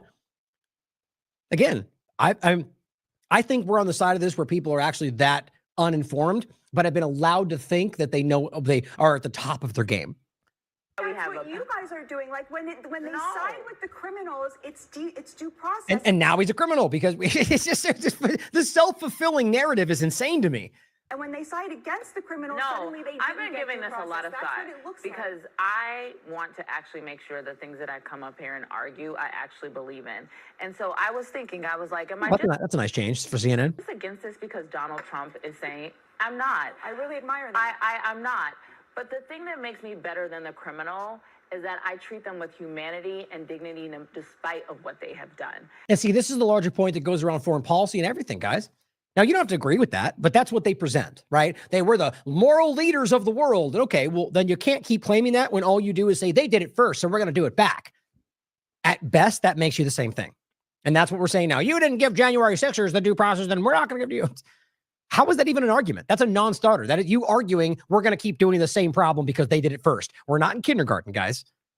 And that when their judgment is placed on, then they have to live with it. But I cannot assign judgment to people because I don't like something. We have a system of law, and I would hope that the same due process that I received, that everyone's received. That's what makes our country. You are an American citizen. Oh, and there we go. She's ignorant, guys. She doesn't know what she's talking about. So everyone should call her out. You know how easy it is to post. I mean, go and ask Grok. Do they have sit? Yes, they have rights. She just doesn't know or doesn't care. You get No, more due but process. that is what makes our country get a higher wonderful. Is standard. because it's for people in this There land. is no You know what, slippery slope Batya, except the one the Democrats Batya, are I trying think to you are enforce right. on us. Hold on, you're actually right to a degree that in this particular instance, he is going through an immigration process. But even in that process, which is largely administrative, it's not a jury situation, it's not as lengthy and as detailed, it's the standard is not beyond a reasonable doubt, it's the preponderance of evidence. Even by that standard, they did not, according to several judges, give him that process. So they didn't even give him a truncated process. They sent him to the wrong country. But in any other country, She just skipped right over the point. In sending him to that country, they skipped the process where the evidence would have been presented to make the case for why that should happen. You know, the sad reality is, as we go through this, I get the sense that a lot of Americans don't even grasp Like, even as we explain it, they're just like, but he was an illegal alien. Like, they don't get it. I don't think that's the majority, but there's a lot of them out there, and that's what's being leaned into by the administration. He could be sent to, they could put him in prison, and they probably will, because he's a wife beater, and that's where he belongs. Gross. You see what I'm saying? Like, that's just that's dumb. Like, that's an ignorant person. And that's what's getting raised up today. Everywhere you look. The bottom of the barrel. Now, this is a clip that is Van Hollen. Now, remember my point. I don't get, I mean, I hope I'm wrong about a lot of them. I'd like to believe some of them might actually care about people. My history showing us otherwise, I think, but I keep an open mind to the possibility, but I expect the worst, hope for the best. The point is that it's interesting that his statement, whether it's him saying it or not, is exactly what I think we should be thinking. The point is, because he says it and it's on CNN, they're going to go, oh, you're just repeating the Democrat talking point, or that's just what Democrats say. And that's how this game works. You couch it in a two-party illusion. The other side dismisses it. That's how this works. Both sides do it. The point that I think is interesting is not just that, but that what she says on CNN again is points to one of the chief, monsters of the Democrat side, which is Gavin Newsom, saying that he's calling this a distraction. So you just need to start to recognize that usually when all of them start to align, there's a reason for that. And it's just like with Israel or anything else. So here's another point to that. Some of your fellow Democrats, like Gavin Newsom, say that it's a mistake to have this fight when the economy really is the issue that Democrats should be focused on. He said it's the distraction of the day, the art of distraction. And due process, constitutional rights. What a distraction. How is it so that we are looking like we're defending, someone who's out of sight, out of mind in El Salvador? Do you see an argument that the focus on this, regardless of due process, which is totally understandable, but just on the politics, might not be point for these morons. Winning for you? God. I don't think it's ever wrong to fight for the constitutional rights of one person, because if we give up on one person's rights, we threaten everybody's rights. And I think a lot of voters, both Republican and Democrat, are tired of elected officials and politicians who just put their finger to the wind. And I would say that anyone who's not prepared to stand up and fight for the Constitution doesn't deserve to lead. 100% agree. Now, does he mean that? Or is he just using that sentiment to present himself as the counterbalance to how crazy this is? You can decide. Doesn't mean, the point is the sentiment's right. Whoever's putting that forward, you should agree with, whether or not they're left or right, or an alien from outer space. It didn't change the reality. It's important to think about. Now, Aaron Melnick points out, in the Abrego Garcia case, plaintiffs argued that the Trump administration is openly refusing, this is 6 hours ago, openly refusing to comply with the court's orders. Most outrageously, by outright claiming that the Supreme Court did not order them to do exactly what the Supreme Court ordered them to do. So what this needs to show you, in my opinion, is the obvious reality that they're willing to lie about like the most basic things. So obviously they're willing to lie about every other part of it. So this is the point we told you. It's a 9-0 ruling. We went through the document from the Supreme Court right on the show. It's obvious. And that's what you can see right here. Based on the false premise that the United States can or has been ordered to facilitate Abrego Garcia's release from the custody of El Salvador, despite the Supreme Court's clear holding that the order properly requires the government to facilitate the release from custody. So that, and the point is, they didn't make that claim, the statement up, but they're using a different report. And I'll read what he wrote. The bottom line is the reality of the court ruling, as even the judges in the Supreme Court have reiterated, is that what they're saying is false. They are required to facilitate his return, not facilitate his release from custody, but the return of him to this country. And we all know what that means. And on top of that, that they're required to give everybody due process regardless. But it says plaintiff's letter to Judge Zenas is here. They make clear the Trump administration is flagrantly stonewalling and refusing to cooperate despite being under a court order. Now, he goes down here to point out that this part here, take all available steps to facilitate the return, as they basically points out that this is it's a quote that is, it's not invented, but it's a quote from the judge Zenas issued on April 11th. But the citation itself is badly wrong, and they falsely put the quote into the mouth of the Supreme Court. I mean, they're trying to deceive people. The point is, we already know this if you're paying attention.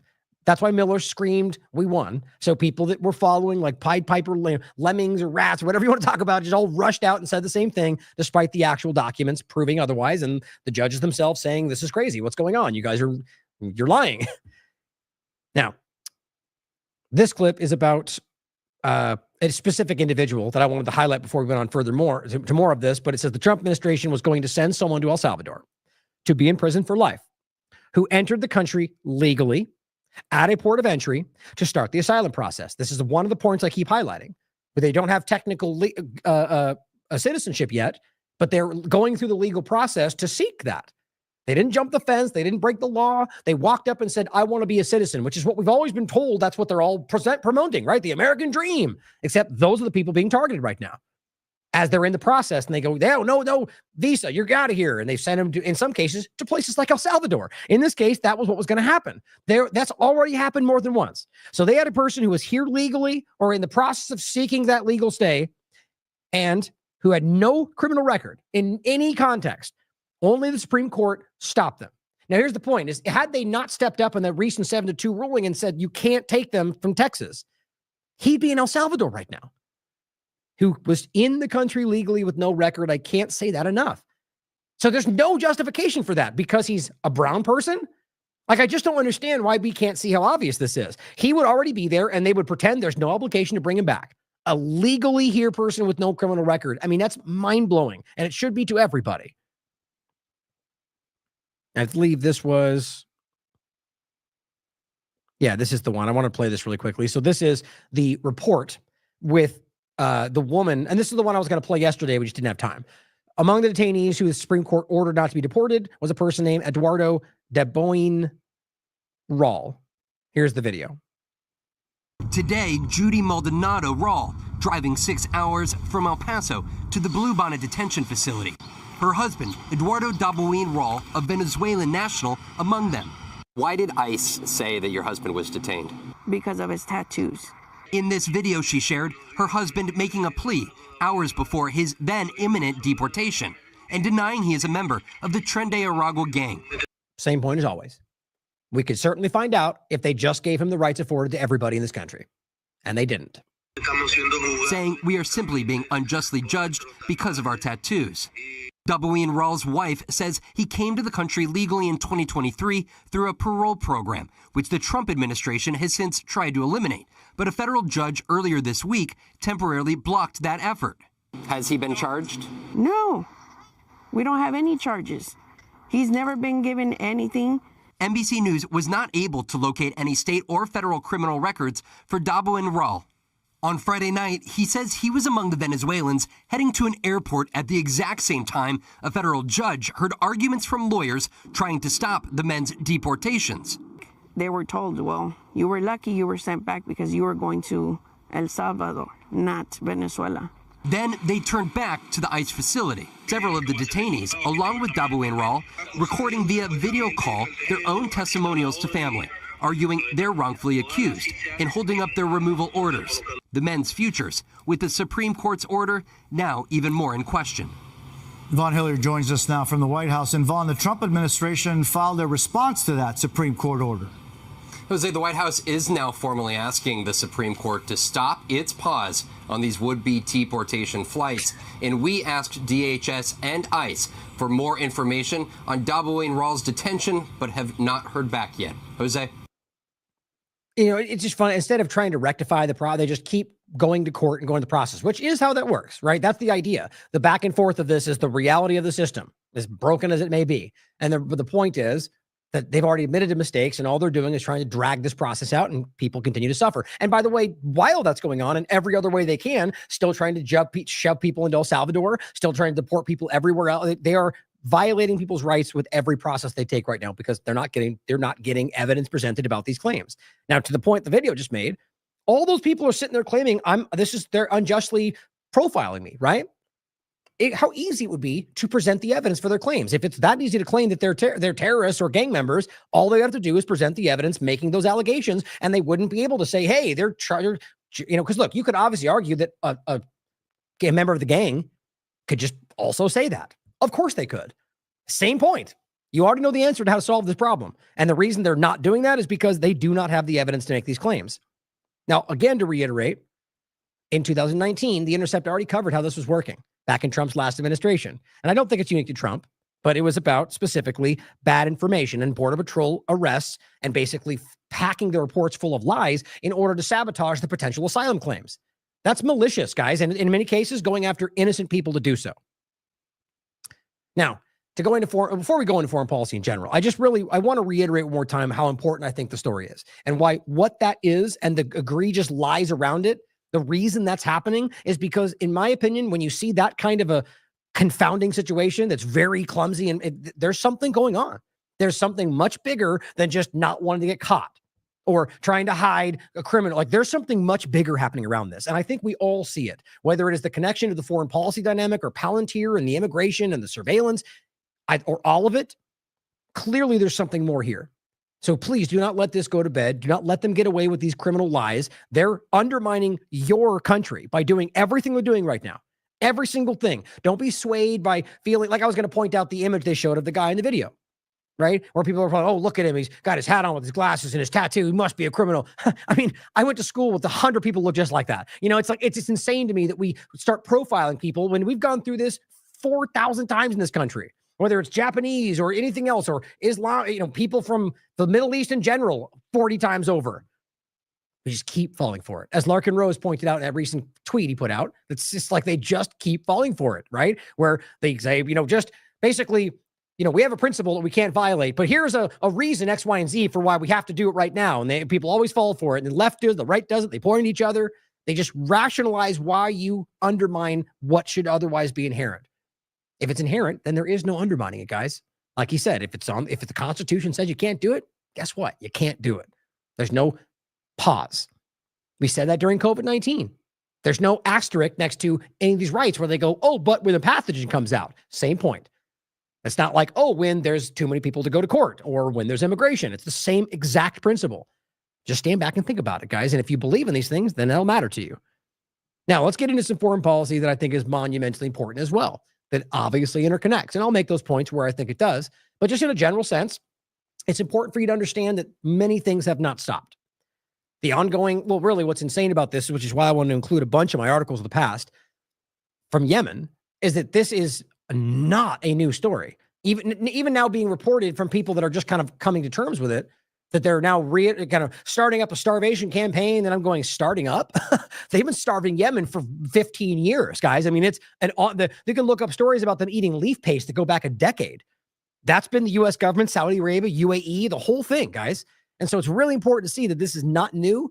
That and despite all of that, the Houthis, the Ansarallah movement, have continued to be the sole resistance to the ongoing Israeli genocide and U.S. genocide. And that's why they're so unhappy with this. And despite their the growth back up of the ongoing starvation campaign, the bombing of civilian locations, they're standing their ground. Deserves respect, in my opinion. That's not about ideology or what you think they might have done elsewhere. Just the action in and of itself deserves respect. And on top of that, you're probably being lied to about what they are and what they've done. Just consider that in the bigger picture. But U.S. Central Command on the 17th, destruction of the Houthi-controlled Ras Isa fuel port. So in other words, the fuel port it's being used by the people of Yemen, because Houthis are not some radical group in some location. They're the popular chosen entity to lead this country while they're fighting back the other occupations.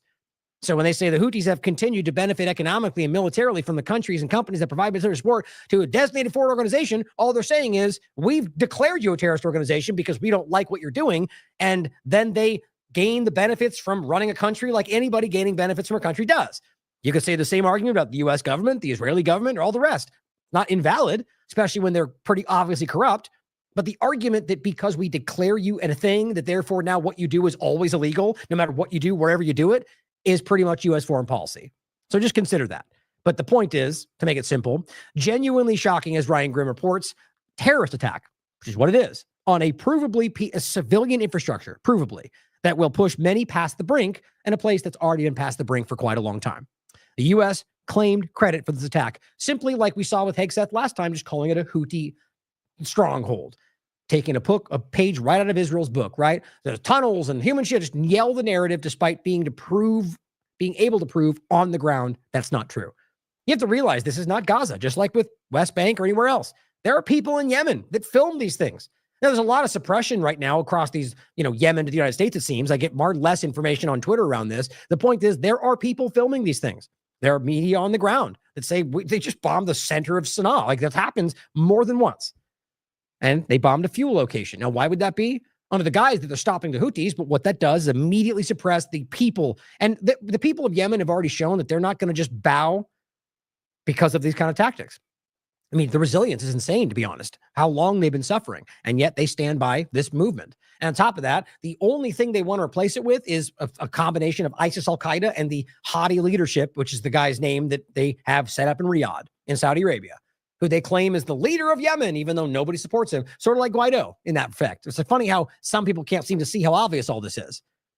Now, Caitlin Johnstone, citing the same point from the antiwar.com website, says U.S. massacres civilian workers and paramedics in attack on Yemen fuel port.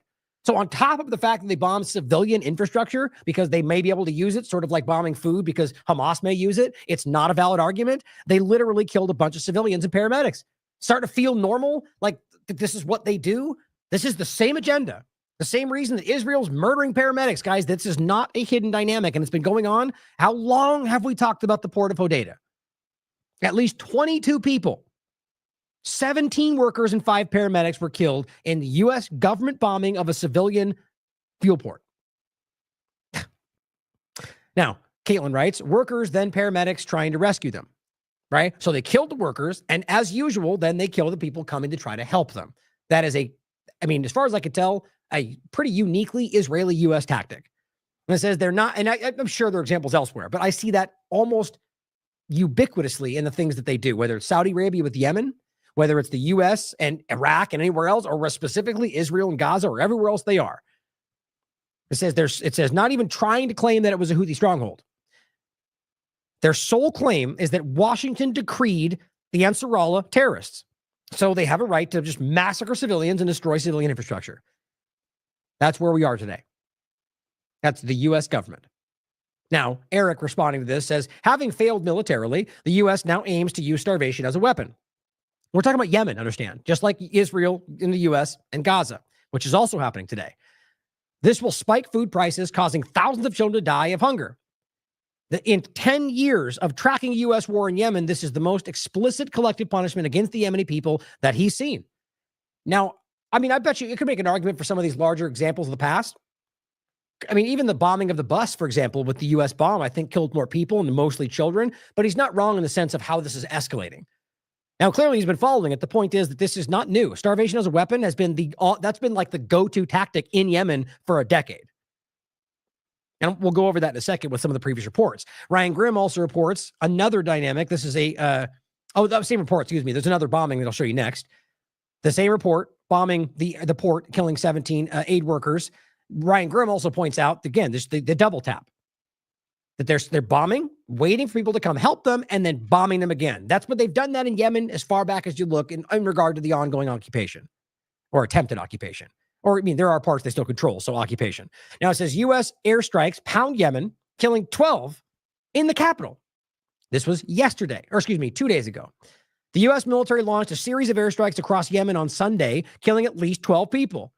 You realize that there's no logical justification. There's no declaration of war. Where's Congress? You could literally impeach somebody for carrying out acts of war like this, especially in a consistent fashion, not a declaration of war and not an authorization for an act of war, both of which Congress is required to give. But again, they haven't done that since World War II, so they're all breaking the law. They've given up that power to clearly some other foreign entity for a long time. The point is that this just doesn't stop. Day in and day out, murdering civilians, but again, it's almost become benign because they do it so commonly. At least it says the latest air raids follow strikes on major fuel ports that killed at least 80 people earlier in the week. Ongoing. No justification, no narrative, just killing people in Sana'a, a densely packed civilian location. Now, Ahmad Hassan points out or asks, is bombing a crowded market considered a crime? Will the world condemn what America did a short while ago in Sana'a? More than once, if you understand the story. There are many dead and wounded as a result of the American bombing on a popular market and capital in Sana'a. Apparently, no one cares. It is really unnerving to see how clearly this is not getting a lot of attention. Now, again, this is another one. This is from today. Latest is U.S. airstrikes hit Yemen's capital, Marib government, and Camaran Island. The U.S. military is now continuing its attacks on Yemen. Now, ask what's the objective here? How is this an American interest? Is America first? Explain to me how wasting $1 million munitions and the fuel it takes to fly these $1 billion things to go over there, whether ships or planes, to bomb and impoverish people who are making you look stupid, that's for sure, who are clearly stopping your shipping to fund the genocide, but not any casualties, not robbing anybody, despite all your claims. And yet they just keep bombing innocent people. Or even let's just say they're bombing the Houthis. How is this in the U.S. interest or even of it? I mean, it's in the interest of Israel is the point. That's it. The interest is to stop them from stopping the genocide. How you can defend that is beyond me. I'll grab this really quickly so before I forget. I just think it's funny because this is what we're dealing with. I made this meme recently. And it says how they want you to think pirates look. And a real pirate, and then a member of the Ansar Allah movement, or the Houthis. How pirates actually look. Trump, Rubio, Biden. The point is that at least the Houthi dynamic, they're not robbing anybody, right? There's zero casualties as far as I can tell. So how are you even arguing pirates if that's what's going on? Like they're just trying to hide behind the same old, they can't just keep using terrorists, so they use something else. That's where we are.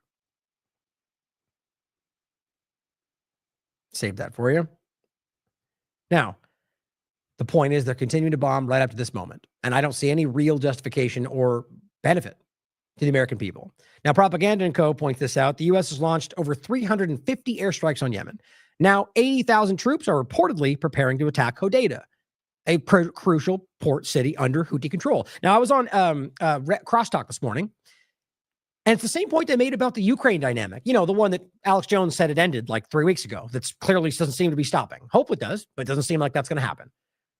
So not day one, that's for sure. Promise is kept, but my point is, I get the sense that this is not about trying to solve anything. Like my point was on the show, which I thought made a lot of sense, is that Trump could easily make this. I think they're in control, at least strongly influence the Azov movement or really the government of Ukraine, right? We all know that. Israel funds them, the U.S. funds, they're supplying all the weapons. They could just pull that plug like they could with Israel, and this would stop, right? So at the end of the day, they could force in an agreement, even if it's to the detriment of the Ukrainian side, that could end this, which would be a massive win for Trump, right? Think about it.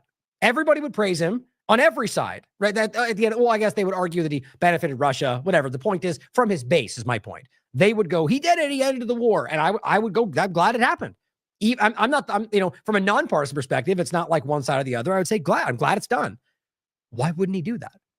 How clearly that would benefit him. And clearly he would win all sorts of favor from everybody, except the one part of the government, which really I don't think is part of the game. My point, though, is instead, he seems to be almost deliberately trying to stall this process. Now, if you read the back and forth, it's just like with Israel and Gaza, guys. If they're talking about military deployment, there's no way that Russia's going to be okay with that. This false minerals deal, which wasn't even seemingly about minerals, it was kind of the wall they used to hide just basically an occupation of the country and control of the resources. It's insane. My point, though, is that seems designed to either stall this from happening, or maybe that was what they all wanted. But I think the reality is collapsing everything, allowing Ukrainians to potentially die to the last man. So all you do is you rationalize NATO occupation and put boots on the ground, which I think is probably what they want everywhere. Globalization, occupation. So the same point applies here. 80,000 troops reportedly. We'll have to wait and see if it happens in regard to Hodeidah. Well, if they deploy 80,000 troops to flood into the Hodeidah port, that has been a long-sought agenda from Israel, Saudi Arabia, the United States in regard to Iran controlling the Strait of Hormuz, the idea of the Bab el-Mandeb Strait on the other side of the landmass, being basically being able to circumvent Iran's control of the other side. And they've been fighting this battle for a long time and killing and starving innocent people just to get that done. So that may be very well a final move done in order to go after Iran, which seems to be building. This is all interconnected. My point, though, why would you need to deploy 80,000 troops other than to occupy the territory and never give it up again, which is a strategic control point? That's not going to benefit Trump. That's not what his base wants, despite what the screamers at the top want you to think. Now, I'll include this. This is the kind of just the search for Yemen, page 1. This, it looks like there's plenty of pages. I think it's like 40 different pages. They go back all the way to the first time we talked about Yemen. All of it's included, but I want to give you just some of the ones just to, not that you have to go through and watch every one of these shows. I mean, you should if you have time, but or the articles, but I just want to give you some of the kind of evolution of this. Now, this was October 14, 2018. 2 more U.S.-backed Yemen bus bombings. We talked about it then. Actually, I think these are out of order. I don't think I organized these. The point was we have these. These are from August. U.S.-backed airstrikes targeted a bus full of children. Remember that story? Jim Carrey made a cartoon about it. It got attention, and it was an MK82, I believe was the name of was the style of bomb. The point is that's a U.S.-provided bomb that killed a bus full of children. Oh, and actually, I should grab this too. Let's see if this pops up. Yep, look at that. Whitney Webb wrote this. And this is the same point. This was in 2018, in August. And this was a direct quote. It's linked in the article. Mohammed bin Salman of Saudi Arabia said publicly that he wants Yemenis to shiver for generations when they hear Saudi Arabia, vows to continue targeting children. That's what actually happened in 2018. So it's not a surprise. This wasn't an accident, as they tried to pretend like they do everywhere else. They literally bombed a bus full of children, then did it again, and then did it again. Multiple times. 2 more U.S.-backed bus bombings, full of kids, in some cases, full of women and children, execution style. Not new. That's what they were doing. 22 children and 5 women killed by Saudi Arabia UAE strikes on another bus in Yemen. And these were the children. That was one of the ones that survived in the bus. Now, this was 2018 November. And just to show you how long this has been going on, and well before 2018, by the way, report 1 in 3 deaths caused by U.S. drone strikes this year were Yemen civilians. That's Whitney Webb. This one was from Middle East Eye from 2019. Yemen death toll to surpass 230,000. So if we're debating about much smaller numbers today, even though I think we all know that the real number in Gaza is much larger than 50,000, that's what they can prove. Just think about the fact that this has been like 230,000 people slowly starved to death in this country, bombed or killed or raped or tortured, which all happened. We've covered this the whole time.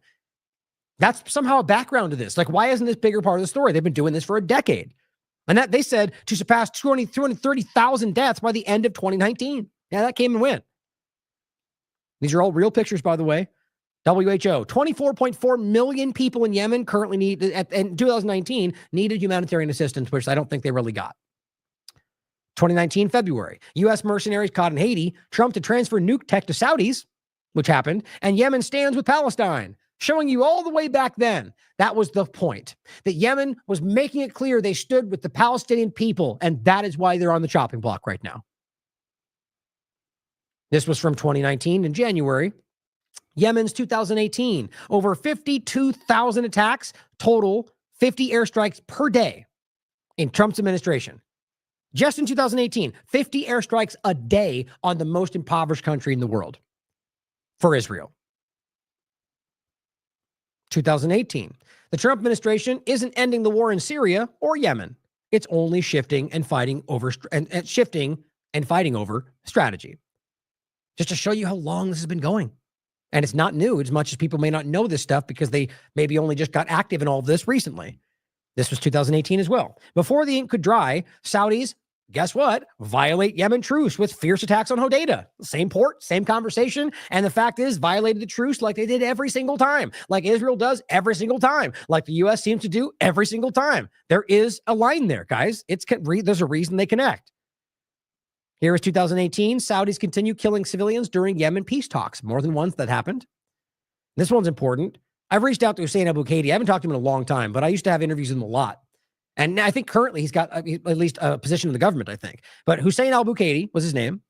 U.S.-backed Saudi coalition's fake ceasefire and support of terrorism. The point we made here, this is the U.S.-backed government advisor in Geneva. And at the time, as he's shaking the hands of the other politicians, including U.S., he was on the U.S. list of sponsors of terrorism. That should have been a huge story. But of course it wasn't. Just like with the, Jolani and Haider al-Sham being given power over Syria while they were still literally on the terrorist watch list or had a bounty on his head. It just shows you guys that they work with the criminals. That's why these people are usually used. And that was the case. And they were working with the worst of the worst. Same point here, 2018, U.S. bombs, Saudi blockade, and manufactured starvation. The truth about Yemen with Hussein al-Bukaidi. And that's one of the bombs. There he is right there on the ground. At this time, by the way, he was just a random civilian putting his life on the line to cover what was going on there. So check these out and recognize this is not new. And now what they're doing again is continuing to bomb an impoverished country for one reason.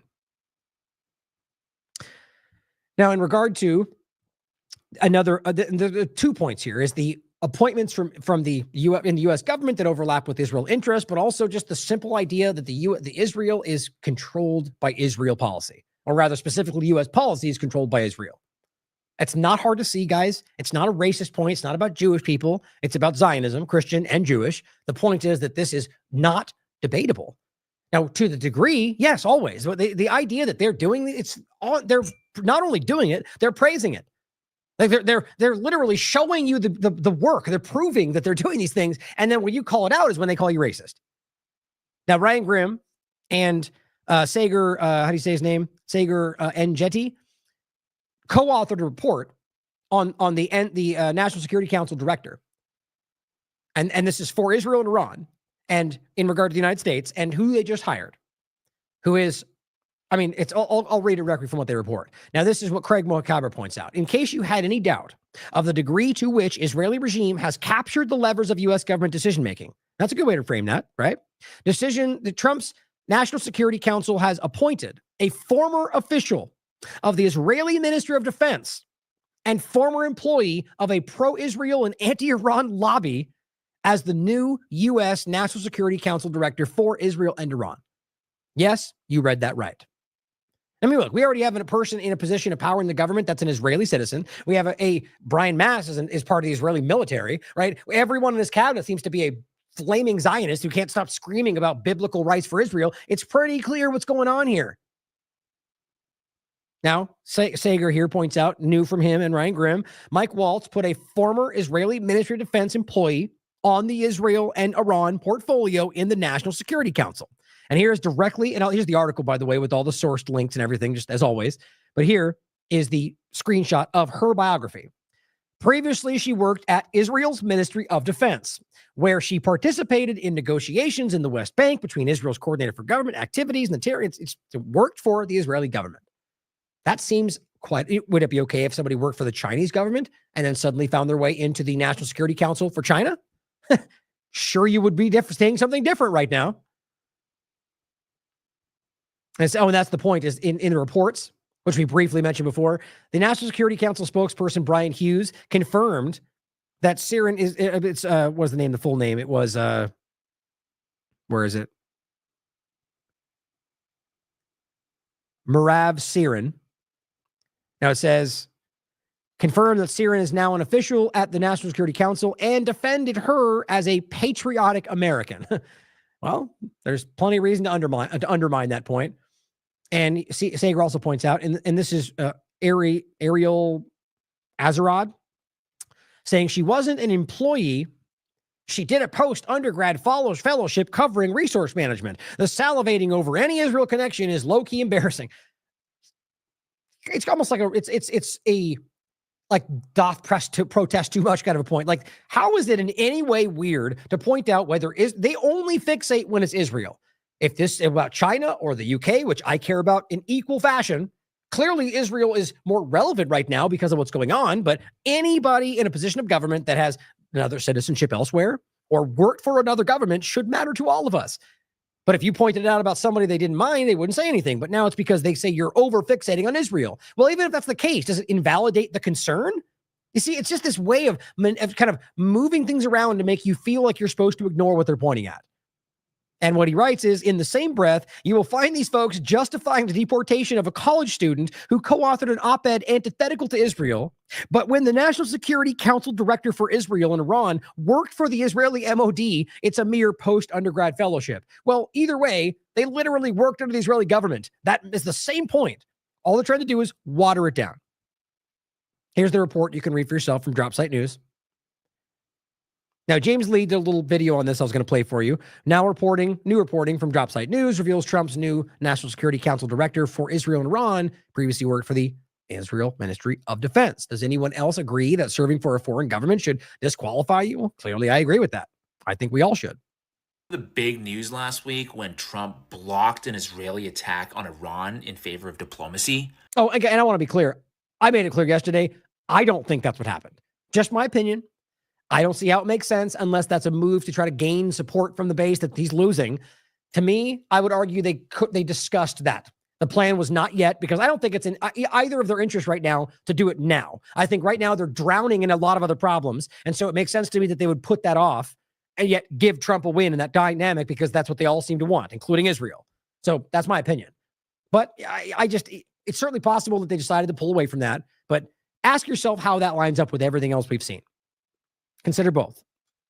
Well, apparently our greatest ally was not too happy about that. Yeah, apparently there were a number of officials in the Trump administration who voiced doubts about the attack, and those people included Tulsi Gabbard, Pete Hegseth, JD Vance. So now the Trump administration is going to go ahead and just appoint a new NSC director, that's National Security Council Director for Israel and Iran, who previously worked for the Israeli Ministry of Defense. And that's according to new reporting from Ryan Grimm and Sagar Enjeti. And this is the new appointee, Mirav Saran. They write that Saran's appointment gives Israel an unusual advantage in internal policy discussion, just as the Israeli government has launched a new campaign to pressure the American government to start a war with Iran rather than continue with negotiations towards a nuclear deal. Full transparency, the NSC has defended her as a, quote, patriotic American. But here is her bio. I'll read a little bit of it, and you can decide for yourself whether or not she's a patriotic American.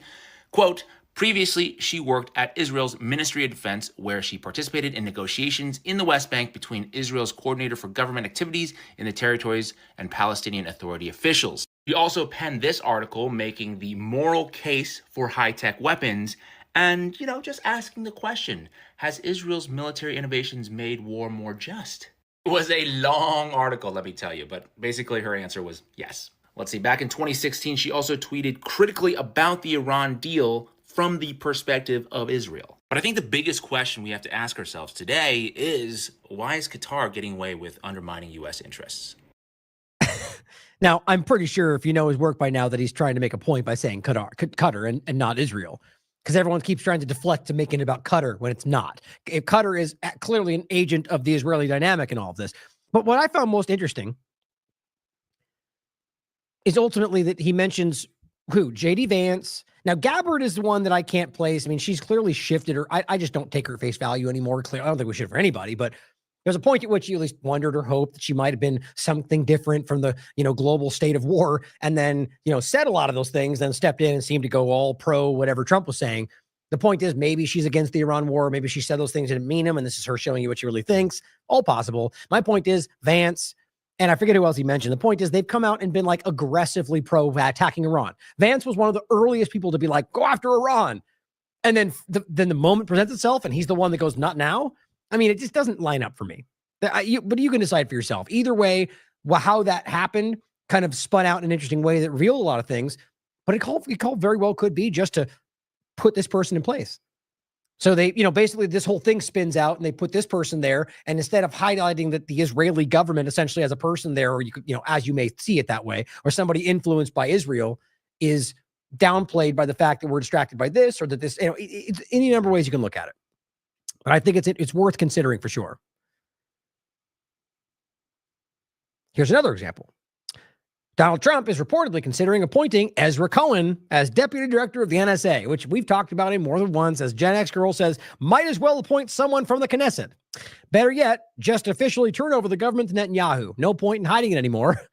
I mean, it's kind of wild how this keeps happening. And this is specifically for the NSA. Perfect, right? As they're consolidating control and data and surveillance, and Palantir with Israel support is spying on you. This person says, oh my God, what WTF is the puppet doing? Our country is doomed.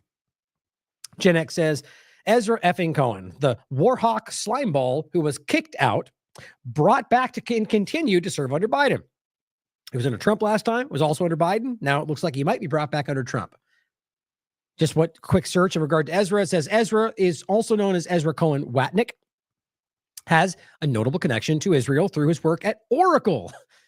That couldn't be more perfect, right? So the NSA, a completely intertwined Israel entity, connection to Israel, which is very obvious, and work through Oracle, which is the group that spied on you during COVID for pharmacovigilance, that they now use that data for Stargate, right? Which is now being compiled into a massive total information awareness surveillance database. And now you're bringing in another Oracle guy to run the NSA.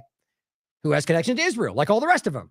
Like, it's almost getting comical how dumb and obvious this all is. But, again, a lot of what we highlight are not like this proves what's happening. We go over that stuff too. My point is, there's so much circumstantial, tangential evidence on top of like direct influence outcome documentation that it's just like a cartoon right now that we can't see this. Cohen was brought to Israel to pressure members of the Foreign Affairs and Defense Committee to reconsider Oracle's bid. Like, don't forget, Oracle's all intertwined with Israel too. His involvement in this matter highlights his strategic importance to Oracle and his potential influence in leveraging his connections to the American administration and intelligence community to support the company's interests in Israel. Very telling. Oracle considers its relations with Israel a top priority of strategic importance, clearly, and Cohen's role reflects that commitment. Well, that seems pretty clear. Oracle, that's Stargate, that's Larry Ellison. I just don't think this gets any more obvious, personally. Now, Prime Minister of Israel wrote this on February 12th, 2020, which we've already shown you, but in the conversation of whether or not the Israeli government is influencing U.S. policy, Prime Minister of Israel wrote this. It was, and I'm saying it like that because that's the account. Could be Netanyahu for all we know, or it could be somebody running the account, but the Prime Minister of Israel account wrote, it was also not for, well, I'll read the first one since for the context. Prime Minister Benjamin Netanyahu. It says, whoever boycotts us will be boycotted. Oh no, the UN Human Rights Council is a biased body that is devoid of influence. Not for nothing have I already ordered the severing of ties with it. It was also not for nothing that the American administration has taken this step together with us. In recent years, we, Israel, have promoted laws in most U.S. states, okay, which determine what that strong action is to be taken against whoever tries to boycott Israel.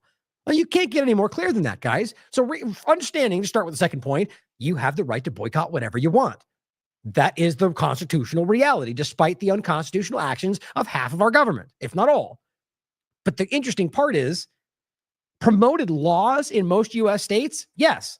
So they're telling you, as the Israeli government, he's speaking from the Israeli government prime minister account. I mean, that if right now the U.S. president said he was promoting, or rather anybody, let's just say Iran's president was promoting laws in Florida, would you be okay with that?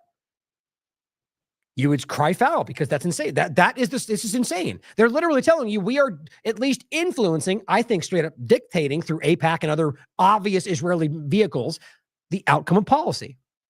And then saying laws that we pass determine the action that will be taken against the people that boycott us, even though that is constitutionally protected. It doesn't get much more clear than that. Here is Adam also pointing out something we've referenced many times. He said it's a ridiculous conspiracy theory to say that Israel doesn't have power over the United States. This was Abbott at the time, and Abbott was one of the many people in the country, in Texas, that passed anti-BDS laws, which were shockingly unconstitutional, just like the Anti-Semitism Awareness Act and everything else they're doing, guys. But Texas City refuses to give people hurricane aid unless they pledge not to boycott Israel. It was literally written right at the bottom of what they were being forced to sign. We'll give you aid during Hurricane Harvey as long as you sign this document that promises you'll never boycott Israel. That should be so jarring that it shakes you free of how crazy. I mean, that's enough right there. How is that possible?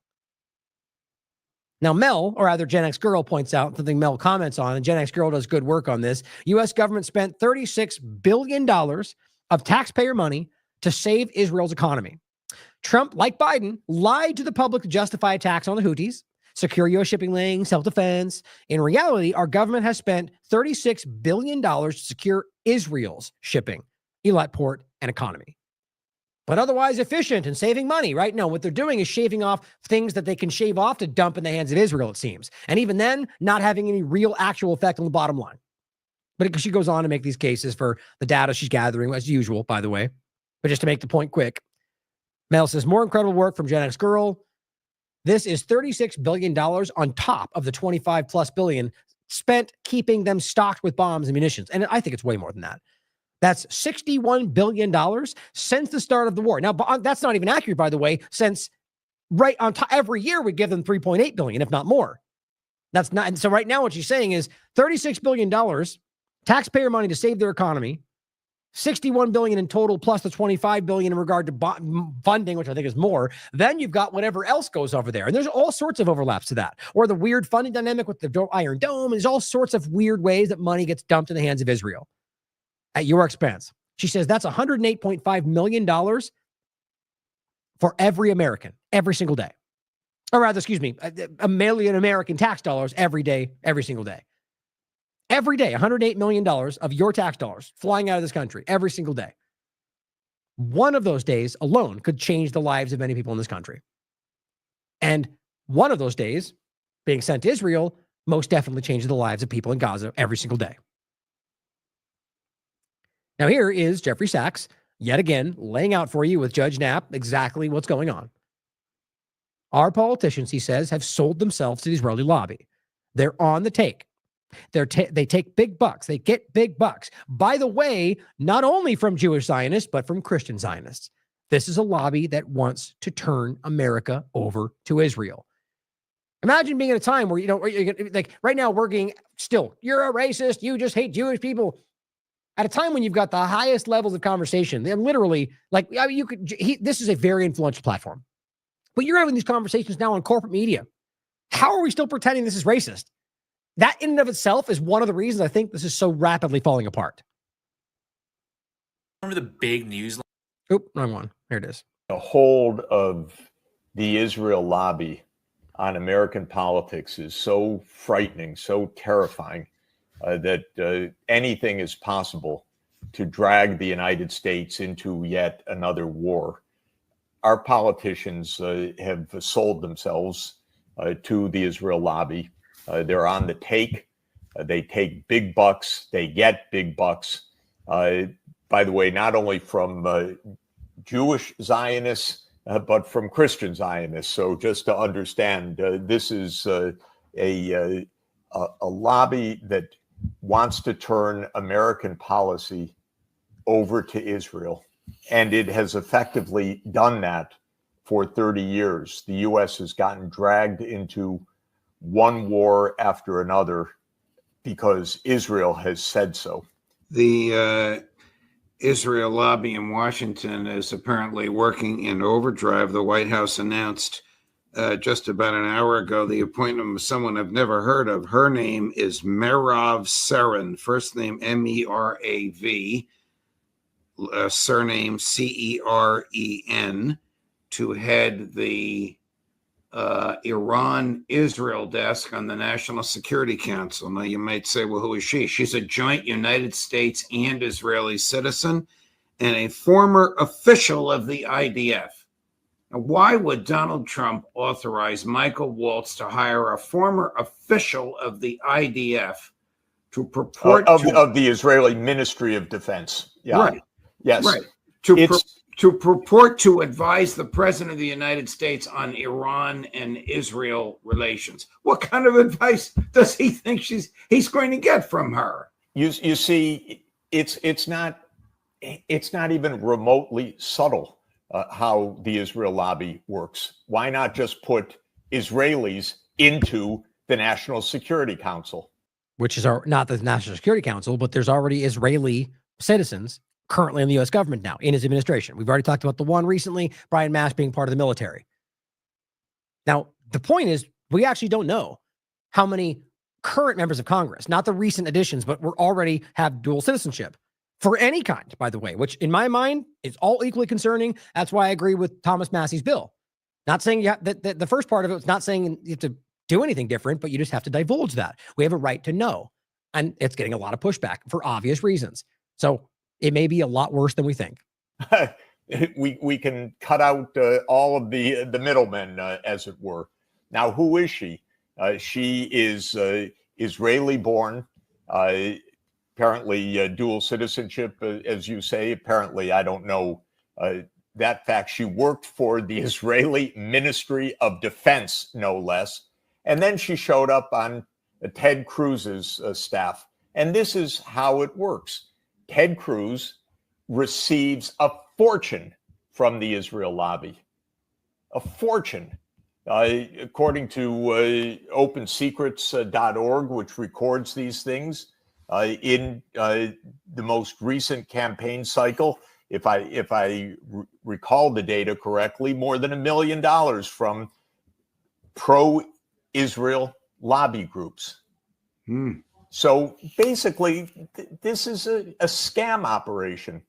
Our politicians have sold themselves out to the Israel lobby. They hire people who have, well, I don't know what she has, except that she apparently is an Israeli citizen who has worked for the Israeli Ministry of Defense. Shocking enough, completely unacceptable for also for a president who says that his aim is America first. Just fill it in as Chinese, Russian, Iranian, and apply the same logic. It's very clear. Does she get a national security clearance? Can she see state secrets in her job at the National Security Council? She who must still enjoy some loyalty to the Israeli Defense Ministry? Oh, no, he's a racist, right? You're not allowed to say that, even though that's a fundamentally obvious possibility since you have allegiance to that country. That's how dumb this all is. But I'm so glad we're finally having real conversations about this. It's been obvious for a very long time. But yet, I don't see how she can't. If you're on the National Security Council, obviously you're going to have insight to very clearly at least some high-level documentation or insight into your discussions or what you're going to carry out. If literally last administration, the Israeli government was caught putting stingray devices in the White House, how are we not going to ask these questions? How is that not a bigger motivating factor about whether they should even be allowed in this conversation? Clearly, there's something else happening here, as both of them are trying to tell you. Security Council, she who must still enjoy some loyalty to the Israeli Defense Ministry? No doubt. In Washington, everything's for sale, including American foreign policy. And Israel has controlled it, and it has dragged us into one war after another. And today's news with this is unbelievable. How are we going to extricate ourselves from this? Yes. Where is America first? Where is foreign policy for the United States interest? Now you have someone from the U.S., from the Israel Defense Ministry inside the White House in charge of policy. And my God, are we going to get peace that way? Or are we going to get perpetual war? Whose foreign policy interest are we going to get? No, let's just even say she brings a mind full of actions and directions full of peace. Just better than war. But the point is not necessarily about the outcome of the policy, but about the infiltration for later agendas, for spying, for surreptitious action, obviously. Which is not, I mean, it's not to say we guarantee it because she's Israeli. The point is from anybody's perspective. But then, yes, Israel has a very long track record of doing exactly that. Because the United States. Yes. Really quickly for the person in the comments. I believe, guys, look, I've been saying this for a long time. I don't know how we don't see this as a coup taking place right in front of us. If not the installation of the final move of that's been going on for a very long time. Technocracy, Israel, Zionism. I've been doing this quite a long time. Plenty of people out there doing it a lot longer than me. And they can testify to the same point that there's been moments where you can clearly see there's some pretty crazy stuff happening. But, I've always had this feeling that it's, it doesn't feel like it's just all ubiquitous, right? Until the last couple of months, it's rapidly begun to feel, and I could just be that I'm the propaganda, right? What they want you to see as the illusion. And I check myself on that every day, but it begins to feel like a lot larger problem every single day. And that this is, like he says, how are we going to pull ourselves out of this? Right? I mean, if we don't start to recognize that, as much as they would consider the smallest shadow, China doing the same thing, right? To apply the same concern, skepticism, and criticism of anything from the Israeli side, or just equally apply it to literally every country. If we don't start doing that, it very well may be that this has already taken place. Doesn't mean we still can't find a way to fight back for what we believe in. But my God, if we're having this conversation with these people, it's out there, guys. They know it. And I think that's what a lot of this is being done to shore up that control. Could satisfy American security and could align with the whole world by changing one vote. Is this woman that's now on the National wanna hear that Security, again. Israeli I wanna hear that Defense again. Ministry. No doubt. In Washington, everything's for sale. And today's news with this is unbelievable. How are we going to extricate ourselves from this? Where is America first? Where is foreign policy for the United States interest? Now you have someone from from the U.S. From the Israel Defense Ministry inside the White House in charge of policy. And my God, are we going to get peace that way, or are we going to get perpetual war? Whose foreign policy interest are we going to get? Because the United States could satisfy American security and could align with the whole world by changing one vote. Is this woman? I'm glad I replayed that. That's a very important thing to think about. In every way, could change the entire global dynamic if they just stop supporting the obvious genocide. But maybe they're not able to. And that's now on the National Security Council, more likely than not a Mossad asset. That's Ezra Cohen. Well, I mean, we really have a foreign agent in the White House who happens to have American citizenship. Yes, it is profoundly irresponsible of a president of the United States to mortgage American foreign policy this way. But of course, it's extraordinarily reckless of our country to allow a lobby to buy the American military, to buy American foreign policy. And since what they are buying is extremist and radical and perpetual war. Let's not forget, there's one person that, at least on the record, tried to stop that, right? To try to call out AIPAC.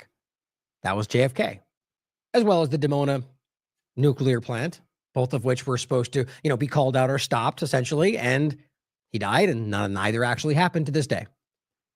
I'll include the interview with Corey Hughes about that. But here's another clip. This one also from Judge Knapp. And this is with, this one first, actually. I just want to point this out. So the overlap of the general kind of radical nature of the people that are being put in place, as he's highlighting both Jewish and Christian Zionists, right? This is Hotspot. Trump's White House faith advisor, Paula White, says Christians should be mandated to visit Israel before getting into heaven. Mandated to visit a Zionist location that has nothing to do with Judaism or Christianity, I don't mean the actual physical places that have historical relevance. I mean the country of Israel. Because what she's not saying go visit Bethlehem. Because realize that's not actually the way that she's saying visit Israel, turning Israel itself into some kind of Christian. It's insane to me. And even if you agree with that, mandated. Why? So you're of the mind, if that's the same as them saying you should be mandated to go to another foreign country for some other objective. It's wild to me. And as Daniel McAdams says, these people are in no way Christian. I think Zionist Christian is an oxymoron. Just like Zionist how would you say that? Jewish Zionist, same point. Because they're not religious, in my opinion, guys. That's what I think. That's why it was founded by an atheist, Theodore Herzl. Easy to prove. Now, another clip. The lobby can primary and fire nearly anybody they want. That's how they retain a bipartisan support in D.C., which also makes them pretend supporting Israel is beyond politics and is common sense. This is more examples of a potential kind of occupation point. If you want to know how strong the Israel lobby is, all you have to do is look at what's happening on college campuses. Basically, you have students who are protesting a genocide in Gaza who have effectively been shut down. And in fact, these universities are in danger of being wrecked, number one, by the government, and two, by rich Jewish donors. It's really quite remarkable what's going on. It just shows you the incredible power of the lobby. It does. It is everywhere you look. Now, this last clip I want to play, I think is important. And this has to do, I don't know why I've got two of these. Hold on, make sure I didn't get that wrong one. Okay. This is Francesca Albanese from the United Nations, who says, one must be beyond illiterate not to see the hypocritical use of anti-Semitism made by Israeli authorities and the likes. Yet so many Jewish people are standing against it. I'm not the only one seeing this, guys. In the name of human rights and justice, just like we saw it ahead with COVID, guys, if you are truly nonpartisan, these things stand out. I am watching a massive cultural shift in Overton window. It's all shifting, and Jewish people in the world are rapidly changing their opinion of Zionism and the state of Israel.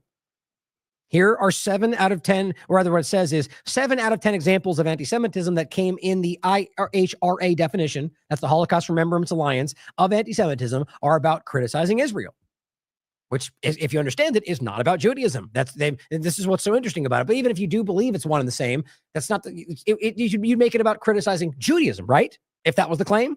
But see, this is the whole crux of the point.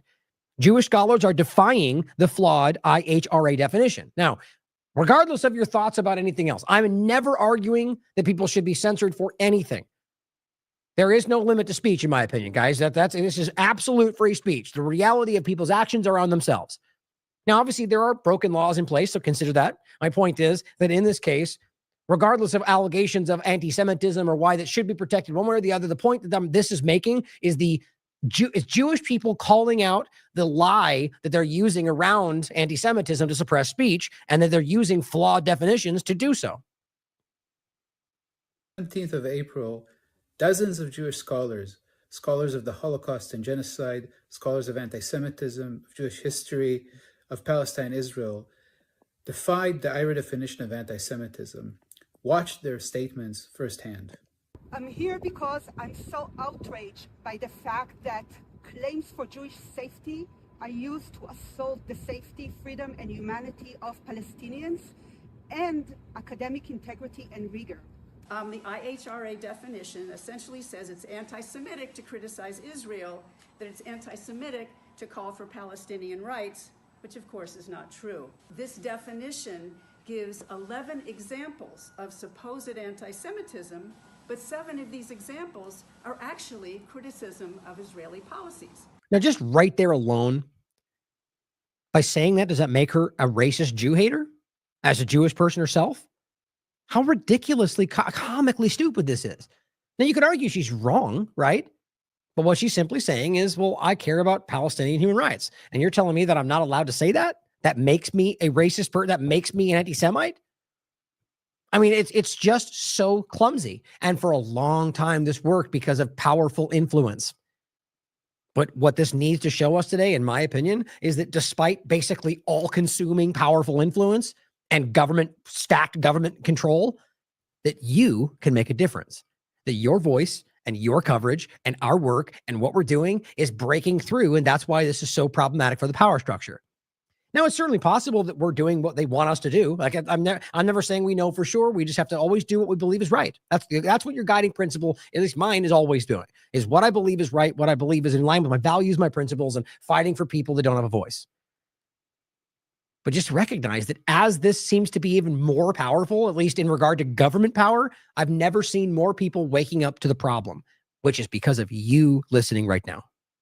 So they're not examples of actual anti-Semitism. So the IHRA definition really is a misdefinition of anti-Semitism, and it's intended to silence activism for Palestinian rights. The article goes on to maintain that the IHRA definition of anti-Semitism and the related legal measures adopted in several countries have been deployed mostly against left-wing and human rights groups, those supporting Palestinian rights and the boycott, divestment, and sanctions movement, sidelining the very real threat to Jews coming from right-wing white nationalist movements in Europe and the US.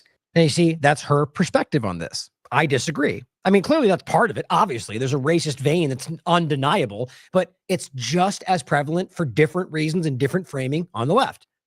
Right. So it's important to see all this. And it's largely the government. I think she may be trying to highlight more so the bases of the sides. Now, that's hard to say whether that oscillates one way or the other. And plenty of people support Israel just because Biden's administration did, or at least continue to fund and so on. But either way, whatever your opinion about what side and so on, I think that's all the illusory point in this, that your government supports it, period. Right. And so the problem is simply that they're using that to suppress anybody calling it out and trying to pit it in one side versus the other, which we already saw Greenblatt admit. It's not partisan. There's many other examples just for generally to finish the one. I wanted to go past under 2 hours today, but I have a couple more segments I want to cover. This is in regard to the ongoing supposed, ceasefire conversation, which, I mean, it's almost just like, I'm going to spit that out of my, it's so, I was going to say spit it out of my mouth. I'm just like vitriolic about it. Like, I'm so tired of pretending like there's ever actually been a process. Israel has violated every single one of them in Lebanon, everywhere, constantly, on the record. But the point is, this is just going back to April 17th, where AIPAC says, the war in Gaza can end today if Hamas surrenders and frees all 59 hostages. And they just love to put this out there. Every day, well before this, and many times after it, we've already proven that's just simply not true. But they say it to influence the one more person out there that may think, oh, well, how reasonable of them. The point is, as Saul Rod points out from the Times of Israel, Hamas ready to free all hostages at once for an end of the war. They've said that many times. As it says, but Israel rejected the latest Hamas offer. Okay, so there's no way to misunderstand that. If their offer was all of them to end the war, and your point is, if they surrender the hostages, the war could end, you're saying the same thing, right? Except only one of them means it. And what you'll find very quickly today is that they've already now admitted that publicly because they're on to a new phase of their agenda.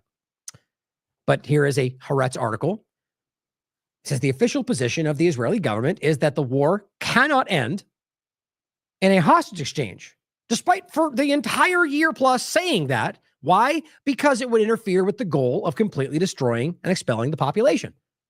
Directly stated from Haaretz, Netanyahu spokesperson says hostages cannot be bought or hostages cannot be brought back in single phase because Hamas is demanding an end to the war. That's quite literally what I'm said. So if AIPAC is going to release the hostages, end the war, and they're going, we can't do that because that would end the war, somebody's lying to you. I'm sure you can suss out who that is. It's absolutely insane. Here is the Haaretz article. Finance Minister Smotrich said out loud what Prime Minister Benjamin Netanyahu truly thinks, that the Israeli hostages still held by Hamas, Israelis, should be sacrificed on the altar of Masonic aspirations and perpetual war. That's the Haaretz subtitle. Leading Israeli newspaper. The Israeli government has spent millions of shekels over the past year on television advertisements centered around the issue of the hostages kidnapped by Hamas on October 7th. Now, remember, the vast majority of them were not hostages. They were POWs, but still an Israeli newspaper, and still held by the terror group in the tunnels of Gaza, a group that Israel funded up until October 7th. In international media, government spokespersons frequently cite the hostages as the primary reason for the ongoing war in Gaza. This conflict has already become the longest in Israel's history and appears to have no end in sight. But domestically, the same government is promoting a very different discourse. How often have we told you that? Where they say one thing to the U.S. audience and one thing to the Israeli audience. One that treats the hostages as a distraction and a burden, which is really how they've been feeling, and they've said that publicly from day one, not as the war's most important goal. On Monday morning, 2 cabinet ministers said it plainly in radio interviews and received no pushback at all from Netanyahu. Essentially, they spoke on his behalf, expressing aloud what he only dares to say in private.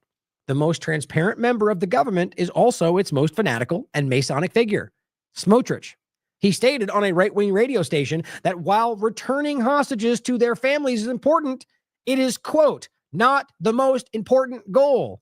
Well, gee, now we're back to day one, aren't we? You know how long we've been telling you that? How we were citing things like this from CBC News back from, where is it? From a year ago that literally says defeating Hamas is priority. Everything else is secondary, quoting Israel.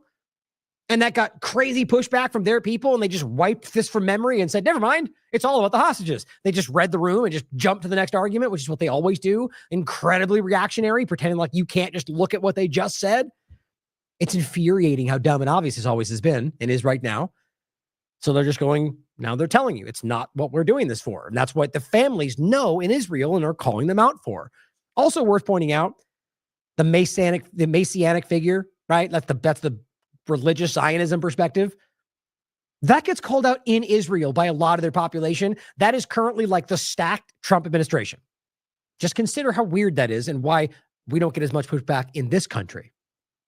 It says he went on to explain that Israel should focus on fully taking control of Gaza and relocating the local Palestinian population by force, of course. And it says, rather than prioritizing the rescue of the hostages who were kidnapped under his watch. Culture and Sports Minister Miki Zohar, a member of the Likud party, was asked an hour earlier what Israel should prioritize, securing the return of all hostages in a deal that would end the war or continuing to attack Hamas, even if it poses a risk to the hostages' survival. He replied that continuing the war was preferable. Before pivoting to empty, meaningless words about the government's commitment to the hostages, it has failed the rescue for so long. In other words, lip service. The war is most important, but then hostages matter, is the kind of thing he did. These interviews help explain the painful words of John Poland, the father of slain Israeli-American hostage, Hirsch Poland Goldberg. Now, this is monumentally important. I just don't know how many more ways we can get in front of people's eyes.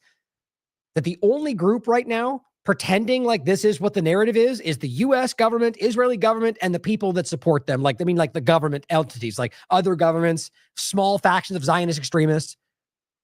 Everybody seems to be aware.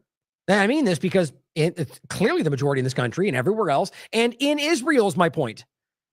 They are the ones currently, we're talking the families of hostages who are going, what you're doing is murder. I'll read it directly. These interviews help explain the painful words of the father of a killed Israeli-American hostage, Poland Goldberg. Last month, in his first post on social media, on Twitter, Poland asked all members of the Israeli ruling coalition, that's Netanyahu's coalition, to stop wearing in public the yellow pin, the hostage pin, the lapel pin, associated with the struggle of the families of the hostages. For them to wear it, he says, while sacrificing the remaining hostages, he said, is akin to the CEO of McDonald's promoting veganism. He's calling them false because they are. That is the family of the hostages that we're being told they're all fighting for. They know what they're doing. They see through them. They know these are monsters. Many of them are saying, you're killing our families. Guys, it's insane how disjointed this all is. That's why people are seeing through it. He goes on to say, interestingly enough, or the article does, the same Hasbara organization that shared endless viral videos on John and Rachel, Hirsch's parents, were silent over this one. The truth is difficult to swallow, he writes, but it must be understood. Since the collapse of the January 2025 ceasefire between Israel and Hamas, the Netanyahu government has had no real plan or intention to bring back all the remaining captives. Now let's remember, the breakdown was manufactured and planned from the beginning, as they said publicly more than once in the Knesset, that Trump was acknowledging that Netanyahu said out loud. They agreed to give Trump this fake win for a ceasefire that very quickly petered out because Israel didn't even give them a few days to pretend it happened. They bombed from day one, and they just lied about it, which is what they expected, and to let them annex entirely the West Bank, which is what they're ongoing right now trying to do. And allowed them to violate it in phase 2. They didn't even reach phase 2. They did it before phase 2 started. Exactly to a T, like we predicted, because we knew it because they said it out loud. So to make sure you understand that. What he's saying here is, now that they're past that, because they don't seem to care, they don't have any plan to bring back the rest of the hostages, and they now are admitting it's not even their goal. The best way to achieve the goal was to proceed to phase 2. This is Haaretz writing this, of the ceasefire, and reach the agreement that would release all of them for an end of the war. The same thing they're publicly claiming they want to do for the hostages, but when it comes to pass, they say, no, we can't end the war. That would let Hamas end the war. It's just counterintuitive. Like they're saying they want something and then outright pointing to the thing they said they want and saying that's not okay because that's not what we want. We should laugh at this if it wasn't so horrifying. The best way to achieve that goal was to proceed to phase 2 where they would release all the hostages. Netanyahu deliberately chose not to do that, writes the paper. and attempted instead to impose a partial time-limited agreement on Hamas, which the Palestinian terror group, they argue, had rejected. The point is, this was in the midst of an already agreed-upon deal. That's just dumb, and everybody saw through that. That's not blindly supporting one agenda. The Netanyahu government, it writes, at this point is using the suffering of their people held in Gaza and their families as a way to garner international support and sympathy. That's despite them calling him a monster, while telling the Israeli public that the hostages aren't at all that important and that their fate should not outweigh Smotrich's messianic vision for Gaza. Sure, it'd be nice if Americans could just glance every now and again at what Israel's media is saying. Now, here is the Minister of Defense publicly admitting that they're currently deliberately blocking aid to Gaza, which is, to this audience, guys, that's like saying the sky is blue. We proved that 75 times over from the very beginning. From their own admission, like, let's realize now that this is one more admission. Smotrich and Ben-Gvir have publicly admitted this. We have videos of them doing it. We've got every human rights group in the world admitting that. We've got World Kitchen, we've got World Central Kitchen, we've got Doctors Without Borders. All of them have admitted this is what's going on. So now you've got him saying it out loud. So we don't need to be, we already know this. This is just him admitting what we already knew, which is Israel's policy is clear. No humanitarian aid is about to enter Gaza, and preventing humanitarian aid to Gaza is one of the main pressure tools. Remember when they pretended like that wasn't true? This is so dumb how clear this continues to get. That's collective punishment. It has been since day one. Remember, the first week plus was basically no aid going in.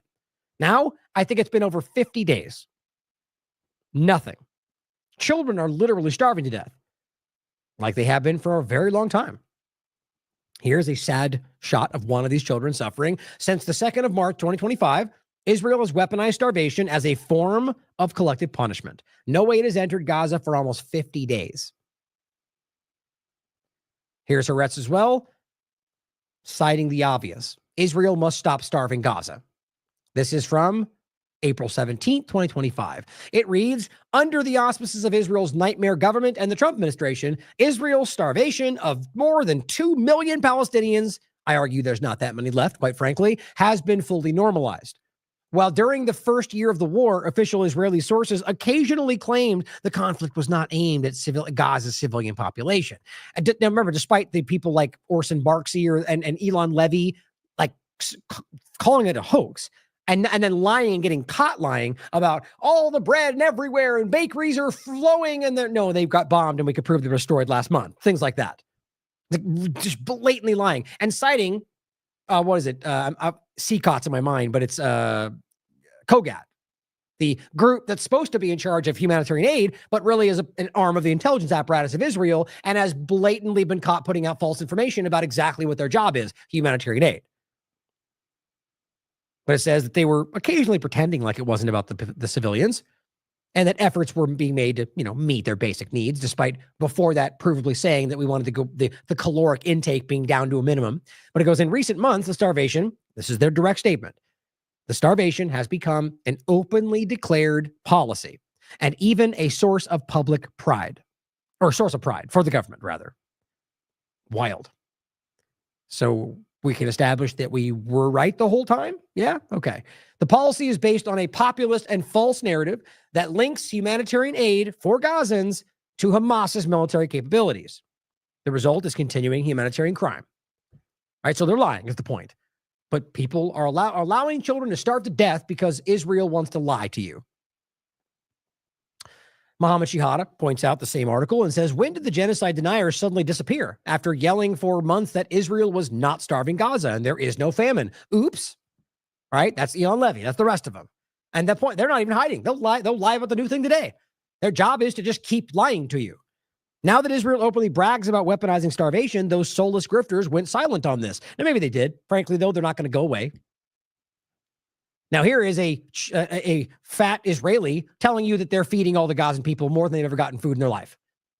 That bothers me. This chubby man trying to tell you that these people are eating more than they ever have, that we've gotten them plenty of food, even though we can quite literally prove that their government is admitting on the record that they're starving them as a matter of policy.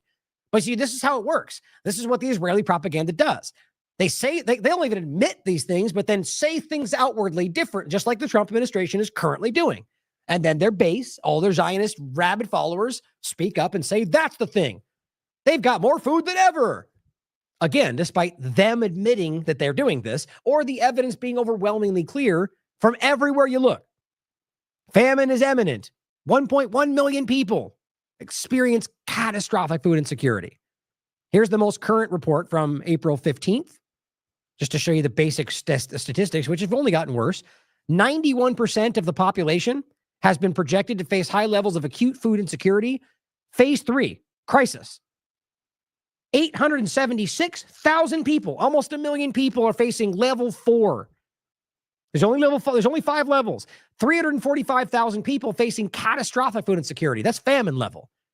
So the point is, literally everybody is insecure at the point of possible starvation. Everybody. We already should know that by now.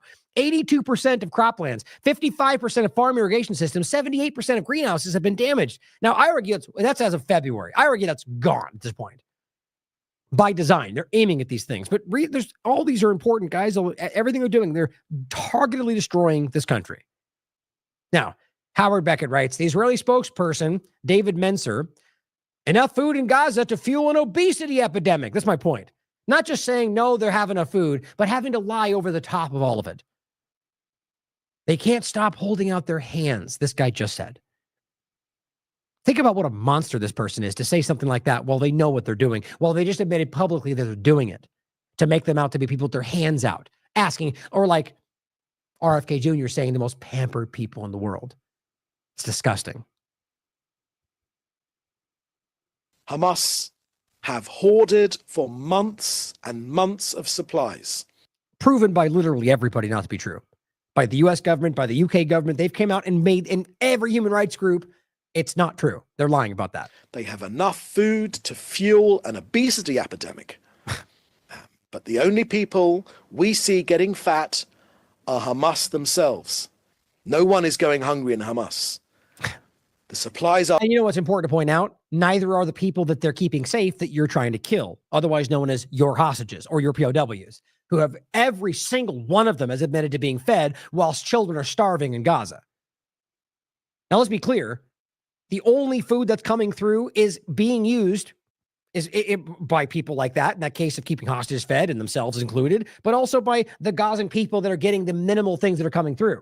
Realize, just like any other central power, whether Hamas or any other government, that they have stores of their own well before this.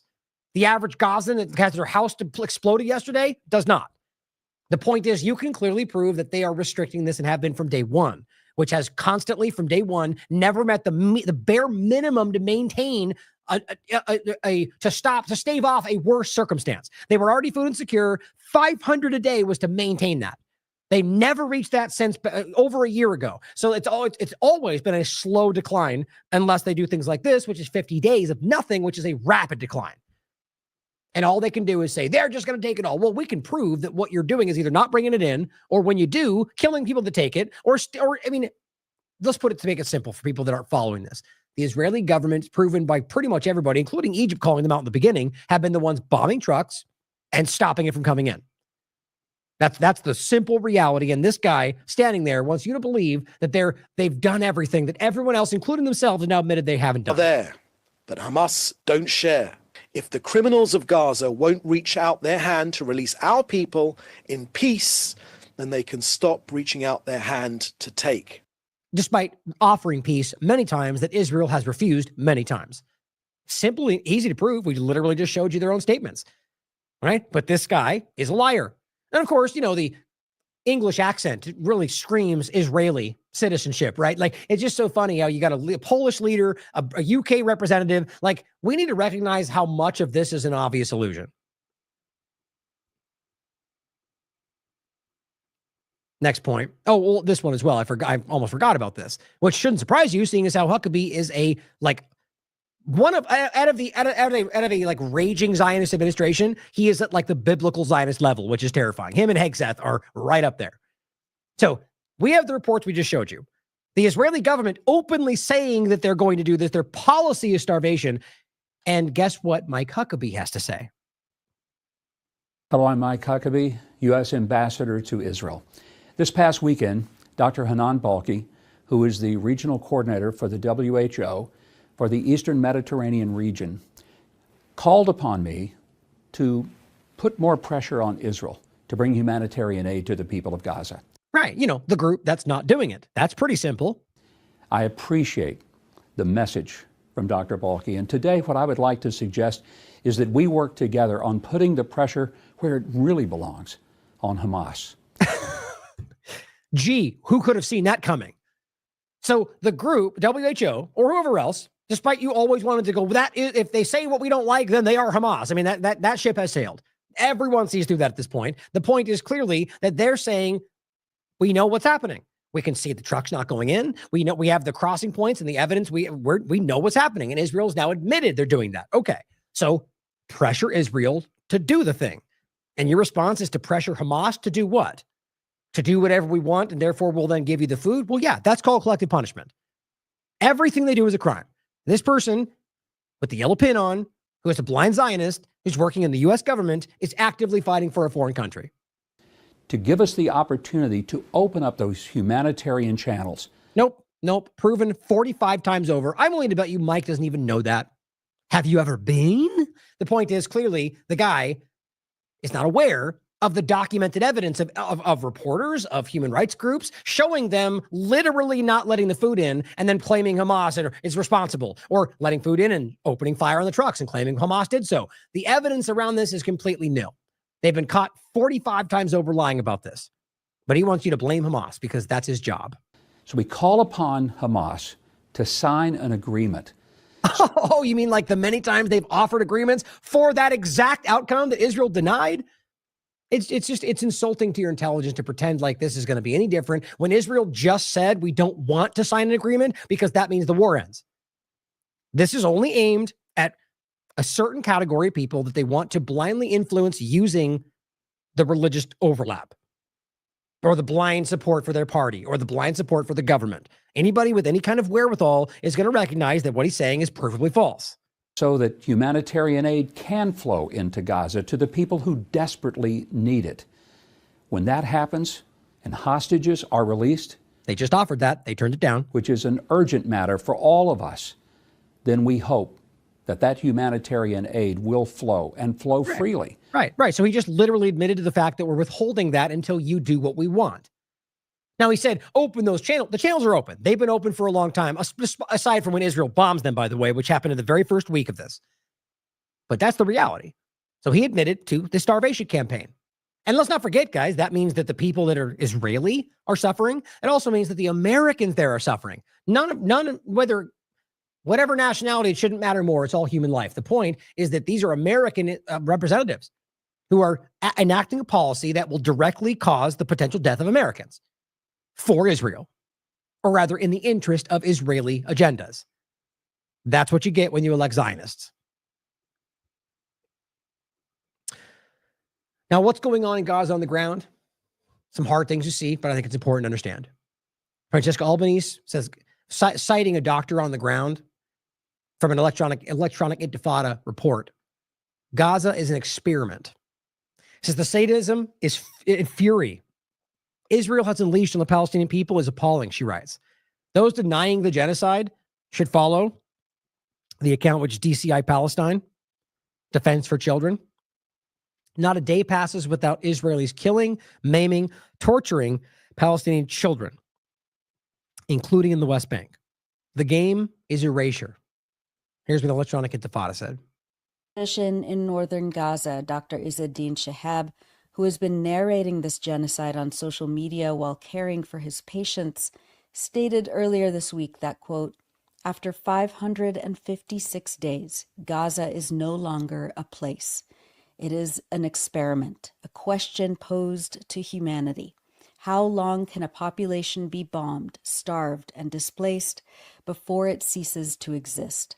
And how quietly can this be done before the world looks away for good? Over 60,000 are dead, 250,000 wounded, 1 million living in tents. This is not collateral damage, it is arithmetic. The children no longer go to school. The elderly die without medicine. The youth know that they will not grow old. These are not military targets. They are the very fabric of a society being erased. My God. It's just beyond belief. Here is Israel Genocide Tracker. It's hard, but we did it. An Israeli Combat Engineer Unit commander shared this before and after images of a specific village in northern Gaza they destroyed, boasting about leveling it to the ground overnight. Already bombed, by the way, already bombed and destroyed, but they literally leveled it to the ground with bulldozers. And then he posted this on his own platform saying, it was hard, but we did it. This is why it's so disgusting for so many people that see this, to recognize that they can get away with this because your government is a part of it, but not just get away with it. These Israeli soldiers are literally laughing about genocide, are posting what they're doing to innocent people, their theft, their torture. It's all right in there. They're doing things like this. We did it. We did the thing they're all telling everyone we don't actually do, and publicly posting about it. That's genocide, guys. It's the most documented, obvious genocide in the history of the human species. It is obvious and in front of you. They are murdering people every single moment we're talking about this. Genocide Tracker as well says, through our tracking of Israeli tank crews active in Gaza, which I can personally attest to, following I shouldn't say personally, but through my reporting, groups like Yonah Sarawi and the coverage they've doing that has been cited by the ICC, for example, over and over shows them posting their own videos of doing stuff just like this. And what he says is their continual tracking of their own posts. All platoons appear to follow the same tactic: indiscriminate, random shelling of residential neighborhoods and infrastructure, carried out without any apparent threat and aimed solely at inflicting destruction. And these are buildings that are basically destroyed already, but people are still trying to survive. And they're just randomly bombing buildings full of families every day, carried out without any threat and just aimed at destruction. And realize they're posting this and laughing about it. Or the destruction of entire areas with no justification. And realize that, like the Lavender Report, 972 Magazine, and Orhab Sora literally tell you they're like, we're just bombing buildings or take down buildings. For those of us that have covered this for a year, it's cartoonish doesn't do it justice. The burden of proof has been met 45 times over. Here, as Patrick says, only a truly sick society produces depraved, inhumane scenes like this. Reconnaissance unit soldiers inside a UN school that they destroyed and are now using as a military base. But it's more so about the way they're acting inside of the school that they destroyed.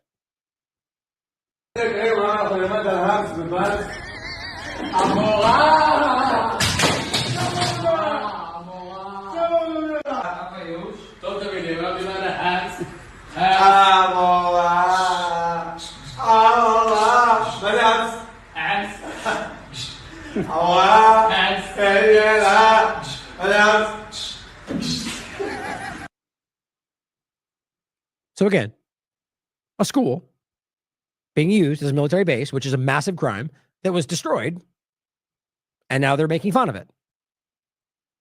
And the caption they put it was just another totally normal lesson in Rafah. They're literally making fun of the genocide. That's what they're doing. They destroy it, they make fun of it, they kill people, they make fun of it, they wear their clothes, they steal their food. As he writes, only a truly sick, depraved society would have inhumane scenes like this. And if you need some more, respected entity to make these cases, there's 100,000 examples. Here is Doctors Without Borders. Their post on their own account with 1 million views said, and this is my point, guys, the world sees this. The world is aware. Gaza has become a mass grave for Palestinians and those helping them. Israeli forces are systematically destroying Palestinian life and showing a blatant disregard for the safety of humanitarian and medical workers. And ask yourself why your government still supports it, with everyone knows what they're doing and they know that everybody sees it. That sounds like a compromised entity to me. Asal Rod writes, nothing to see here. Just Doctors Without Borders saying Gaza is a mass grave and Israel is systematically destroying Palestinian life. In other words, genocide. Here's a woman speaking to Piers Morgan. Now, I wish I didn't have time to find the fuller clip. I wanted to see what he said to kind of set her off, but you know what he does. Do you condemn Hamas? Dumb things like that, all the way until today. And the point is that this is a woman who was there, who literally saw what they did, and that you can feel that in her voice. Piers Morgan readily believes, as this person writes, every fabricated narrative from Israel, at the very least, gives the deference to say, well, Israel says, doesn't do that in reverse, yet struggles to accept testimony of an eyewitness. I was at the Rafah border. Starting 3 a.m., they wait until you sleep. Can you imagine the torture? They started carpet bombing, one bomb after the next. Lucky for you, sir, I was there. And what happens is there are Palestinian families on either side getting their reports from families who are being eradicated. Over 900 families. I don't know 900 families. So when you have this, and you have the audacious talent to state what you're stating, the way you are stating, I am flabbergasted, and I feel more sorry for you than the footage of a young girl drawing her last breath from the rubble. You have IDF, one second, you have IDF soldiers donning, so 1 second, Hezbollah is giving these IDF soldiers the lingerie of Palestinian women who are dead or displaced, or their toys that they are audaciously playing with and sharing on their TikTok as they're bombing. What about the boat? There is a boat that they organize so that civilians can watch the destruction in Gaza as if they're watching the fireworks of 4th of July. And it goes on and on, guys. There's 1,000 examples. You could also point out, I think it's what Surat, I think is called. They sit there on the mountain and watch them bomb Gaza and drink beer and have popcorn. There's posts about it. It's a public story. Of course, Ted Cruz coming in to solidify the narrative. Like, this is right now what they're, I think this is about trying to get back to the square one, right? Well, what was working before? We've lost control. So what worked? Well, go back to human shields. That at least had some effect on people, right? So he comes out April 18th and says, Hamas are barbaric terrorists who gleefully use human shields as an instrument of war. Now, I've never denied that possibility. They've never been able to prove that, which I think is important, just like everything else. What we can prove, though, which I'll play in a second, at least a part of it, is that Israel's been doing so for its entire existence, and right now has been caught, 8 times since October 7th? Even a different procedure now. You got the neighbor procedure, now they got mosquito procedure. That was covered by, I think it was Newsweek or the major reporting in the corporate media, but they got caught literally using human shields, and they just don't seem to care. Neither does Ted Cruz, by the way. And it says, the Biden administration, or in 2018, I authored and passed into law mandatory sanctions to hold them accountable, right? Not sanctions against people that use human shields. No, because then it would apply to Israel. We just sanctioned the one group we can't prove that did it because Israel is mad at them. The Biden administration wouldn't enforce those sanctions because they wanted to falsely blame Israel for the deaths of Palestinian civilians. You mean the deaths that they're literally admitting to causing? Like, this is the point, guys. People like Ted Cruz, who, yes, is getting like $1 million from AIPAC, are not on your side. They're working for somebody else. You could argue that's just lobbying. Same point, though. They don't have your interest at heart. And the idea is that they didn't. Now, I'm not, in no way is this about Biden versus Trump. Your government is playing the game. The point is, at the time, there was a lot of evidence coming out showing that they had no evidence to back up that they were doing that. Maybe they're just more tactful at the time. Who knows? And it says, Trump admin crafting fresh Hamas sanctions under human shield law that Biden ignored. Here we go. So Trump, in all that's going on with the completely destroyed Gaza location, they're going to sanction Hamas? Like, what a joke. What a cosmic joke this is. And I simply gave you the evidence to show you in real time, or going back a decade, how often Israel's been caught using human shields. Here's the article that I put along with this, or the show rather. And there's one of the obvious examples right in the video, right in the main image of a kid literally with a belt tied to the front of the car. We had the example that was even covered by the UN of the guy in the front of the car whose skin melted to the hot hood. That was post-October 7th. They tied him to the front of the car. Guys, it's not hard to see. You think he doesn't know these things? Here's just a part of this clip, just so you guys do hear. If you haven't seen it, I won't play the whole thing. 2013, Palestinian children tortured, used as shields by Israel, per the United Nations. Reuters. Israeli soldiers who used Palestinian boy, a 9-year-old, as human shields avoid jail. Defense for Children International, an international human rights group. Israel forces use 5 Palestinian children as human shields. It goes on and on and on, guys. And it's unreal how often it happens. It's called the neighbor procedure, is a stated policy of using Palestinians like a shield. And they also have the mosquito procedure. You can look these things up. That's why it's so incredible that now you're going to sanction Hamas for what Israel claims they're doing. It is a cartoon that we live in with these people. Now, this is what Sal Agras points out, just to show you that this is an occupied territory. By legal international law, by the Fourth Geneva Convention, any occupied territory has the legal right to armed resistance, not if they're attacked, just in general, because you're illegally occupied, which is the legal reality. And as you can see, as Sal writes, you'd fight back too. Slowly and surely, they have continued to take more and more and more and more and more. And so every act of resistance is legal. Acts against civilians are not resistance. That's against the law. Acts against the occupier are legal.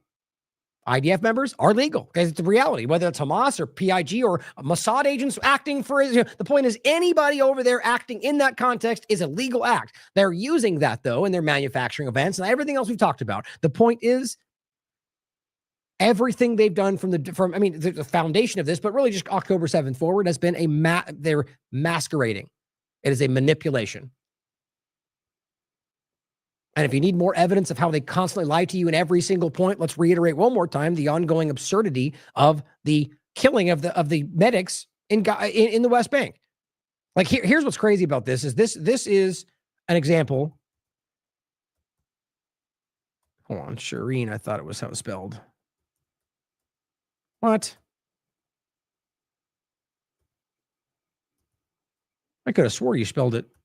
Usually that pops up. That's interesting. Hold on. I'm going to find it since I want to search for it. But the article about Shireen Abu Akleh.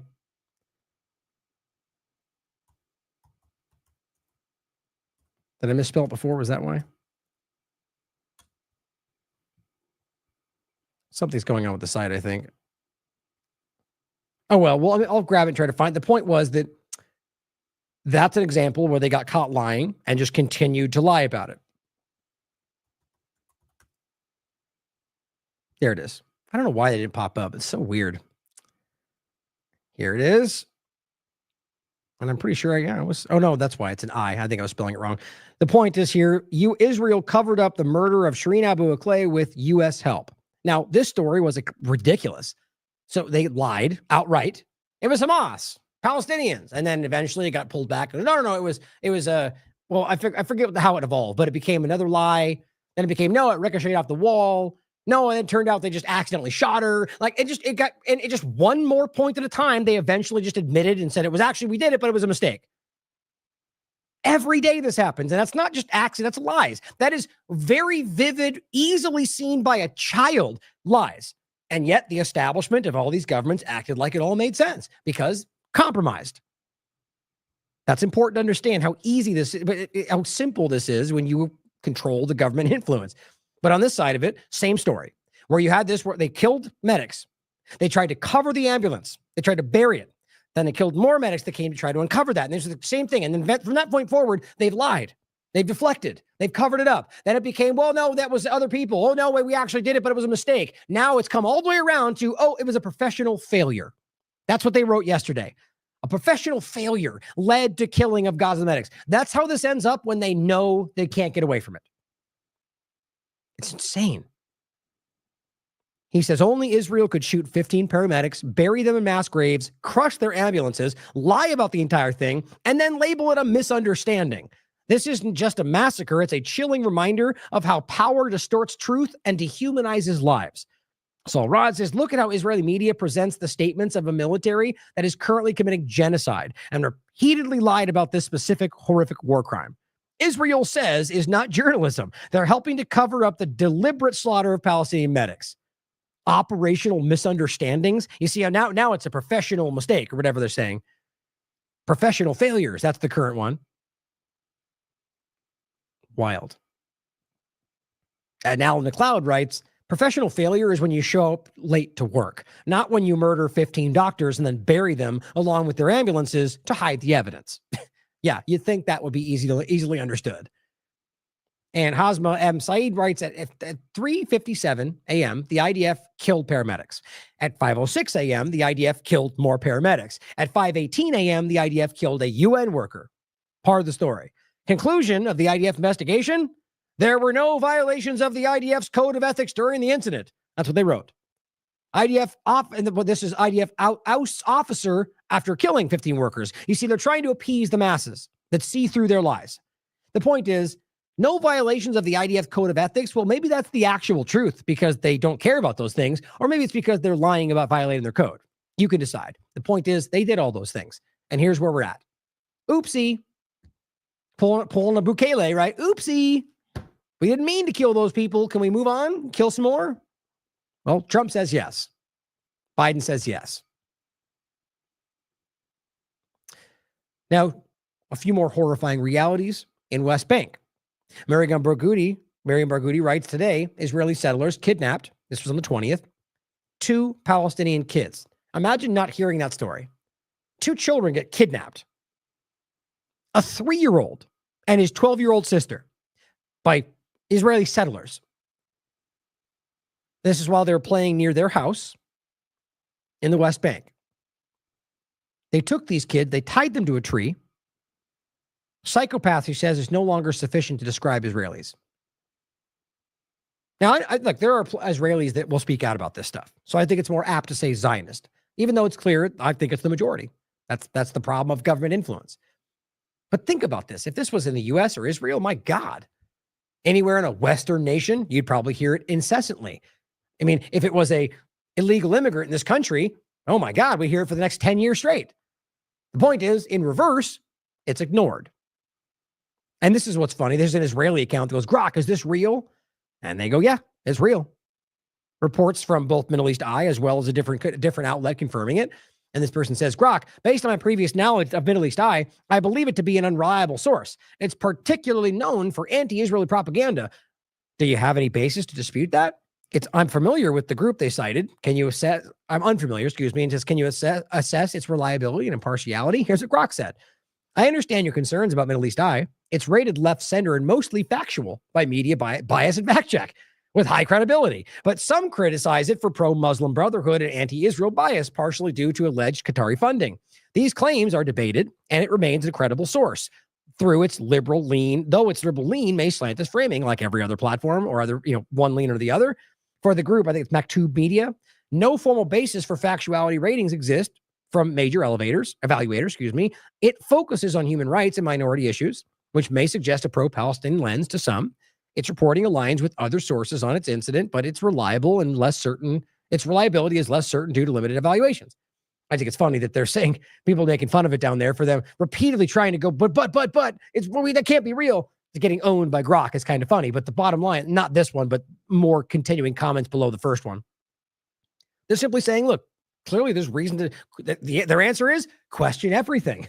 The reality of the general fact checking, if you want to lean into that now, because it's now the right doing it like the left did before, is that the facts you can verify yourself.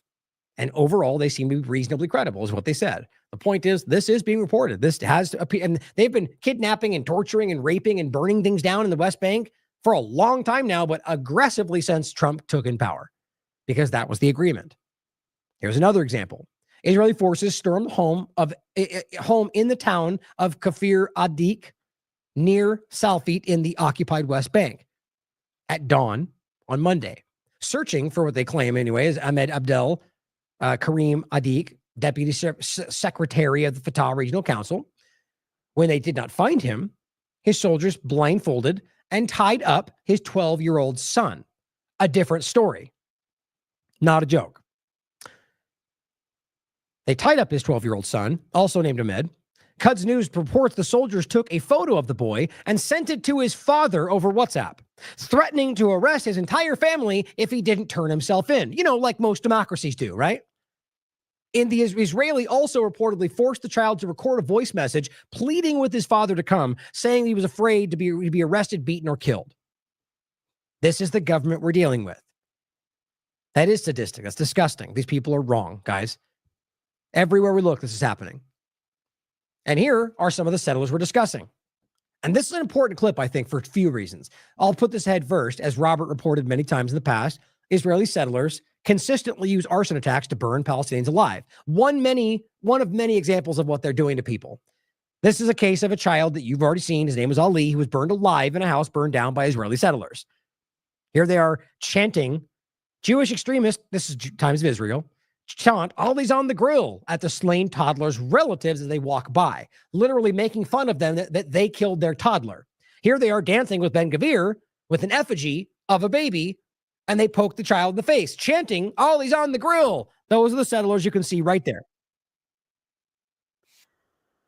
Okay, that's the child's picture right there. This is what we're dealing with, okay? And so this is not a new story. And he's using one of the most famous arson attacks to highlight that they've been doing this well since October 7th on a rampant scale. Burning houses down, torturing. I mean, everything we've talked about. So here, Francisco Albanese points out, violent Israeli settlers must be removed from the West Bank now. They assault Palestinians day and night, and Israeli activists with them. Which shows you again that it's about Zionism and nothing else. They may belong to jail or mental health care centers, not occupied land. Diplomats and UN agencies in Palestine, please intervene. As per the ICJ and the ICC, Israel is an unlawful occupier and cannot bar your presence. Here is a Palestinian farmer. This happens 100 times a day. Refusing to allow an Israeli settler to steal his flock and his land. The thief then holds a gun to his head with the farmer's young son watching. This is daily life for Palestinians. Now, that's the first point, and you can see it happen. But I want you to recognize something. This is a child who has been somehow convinced that he can do this. And recognize how alarming it is, how he clearly does not know how to handle a gun, seems very uncomfortable with it, but nonetheless decides to weirdly pull it and aim it at this grown man because he's been somehow convinced that he's allowed to do that.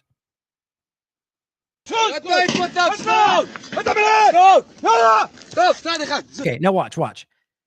The kid, clearly startled, turns his back to the guy, which shows you how completely he has no, that's when you're threatened, you don't turn your back, right? That's a kid who is uncertain of himself.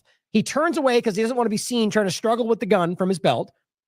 And then he turns around and very clumsily holds the gun out. I just want to highlight that these are people that are being given power by this government that are completely not just educated in the general dynamics of gun ownership or just anything like that, but just random children that are literally carrying out acts of violence against anybody they want if they're in the wrong place, the wrong time with the wrong skin color. Look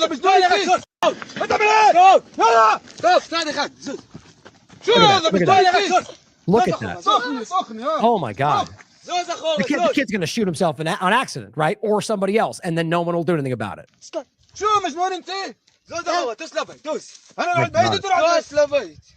What was that kid, 16, 15? You have to understand, this guy knows very well that kid could shoot him in the face and most likely not get charged, especially right now. But what else are you going to do? That's the mindset of Palestinians at this point. Look, I'm going to stand up for myself. Yes, we could die. Everybody could. At this point, it seems likely based on what's happening. I'm not going to stand down. Good for him.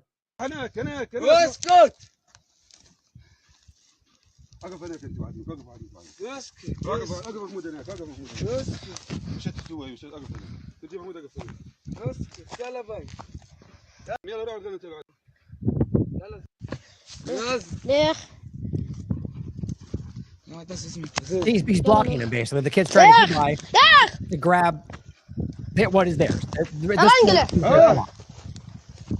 This happens every day.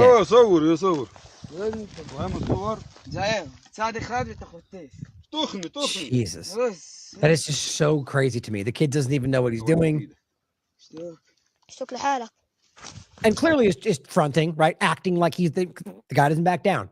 They're used to people just giving way because they know if this kid was willing to murder him, I would argue it would have happened.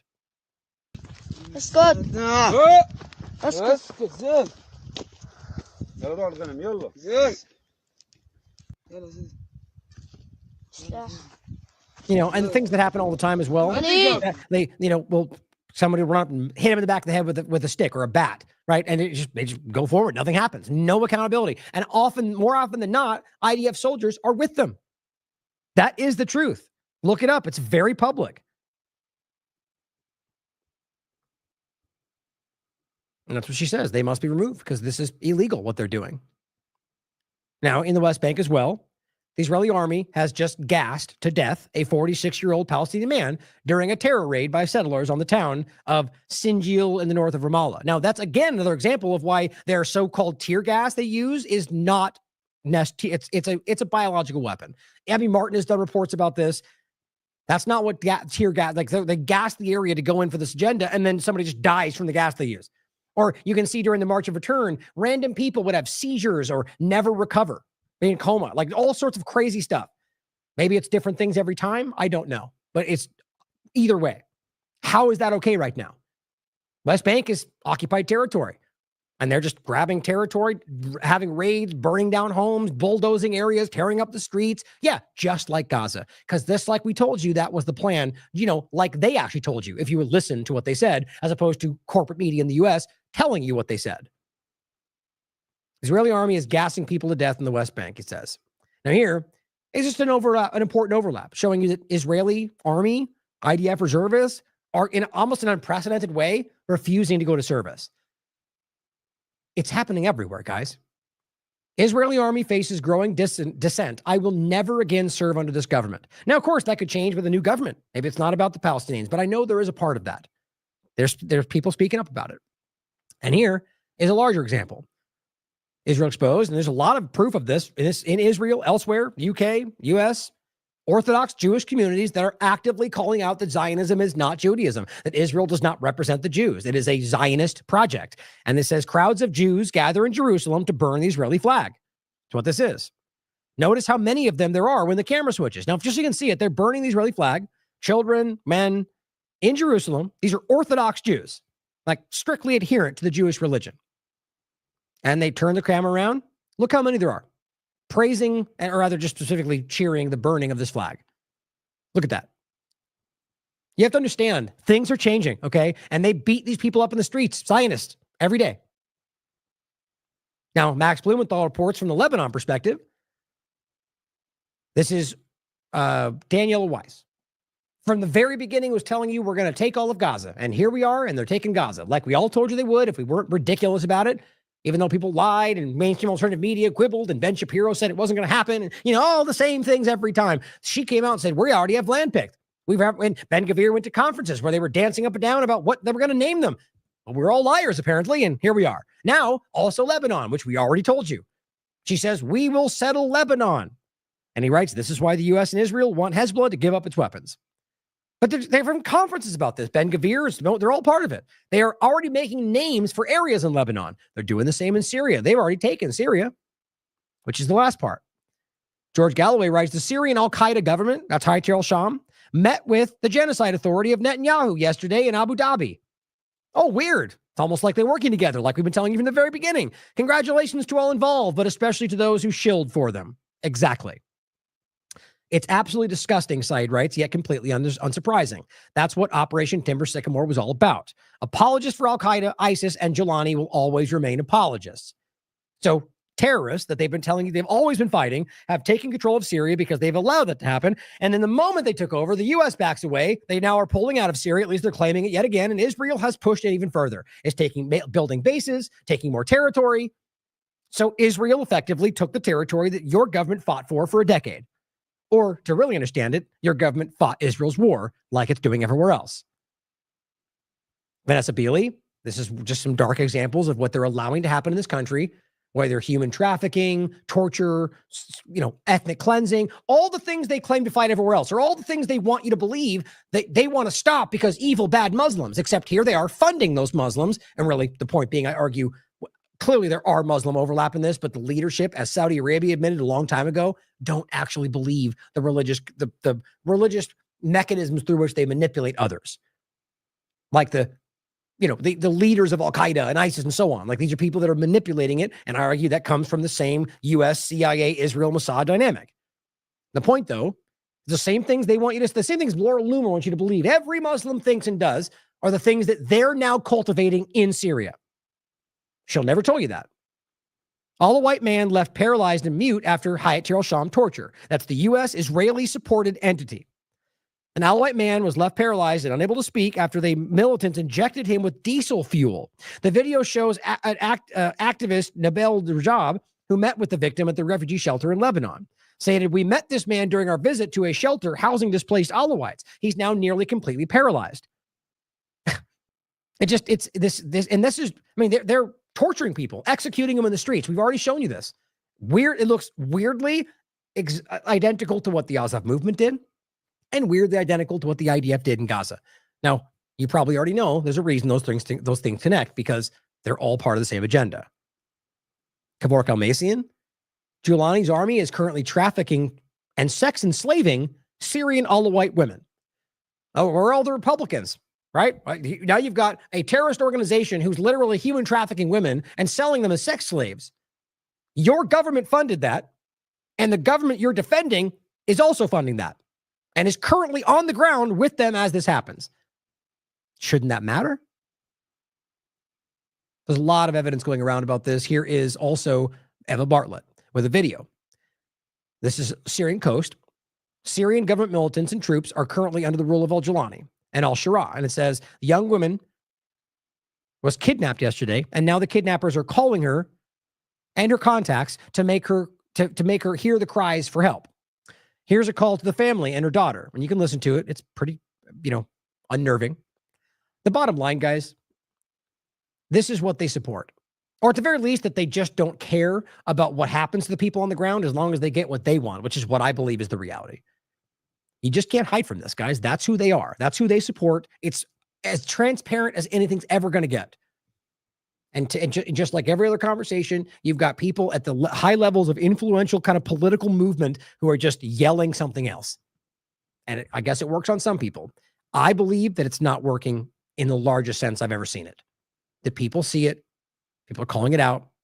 And we're getting shoved further and further into a position where it might not matter anymore. We can't allow that to happen. At the very least, whatever happens, I don't know about you, but I can't live with myself unless I stand up for what's right.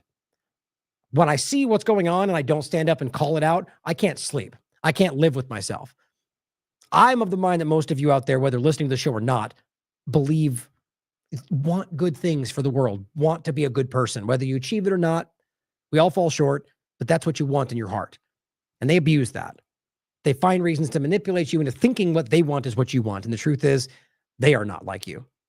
This is a sociopathic, psychopathic overlap that has been very clearly shown over the years that gravitates to the highest levels of power. I mean, government itself is, as what Brian would point out from High Impact Flicks, is just enforcement at the barrel of a gun. And they are clearly not even remotely living up to the principles and values that they profess to claim about or to care about everywhere you look. So if we keep listening to the screamers at the top of the paradigm, we'll only keep getting driven further into the problem. So find the courage to speak out. Thank you all for your support. I love you all. As always, question everything. Come to your own conclusions. Stay vigilant.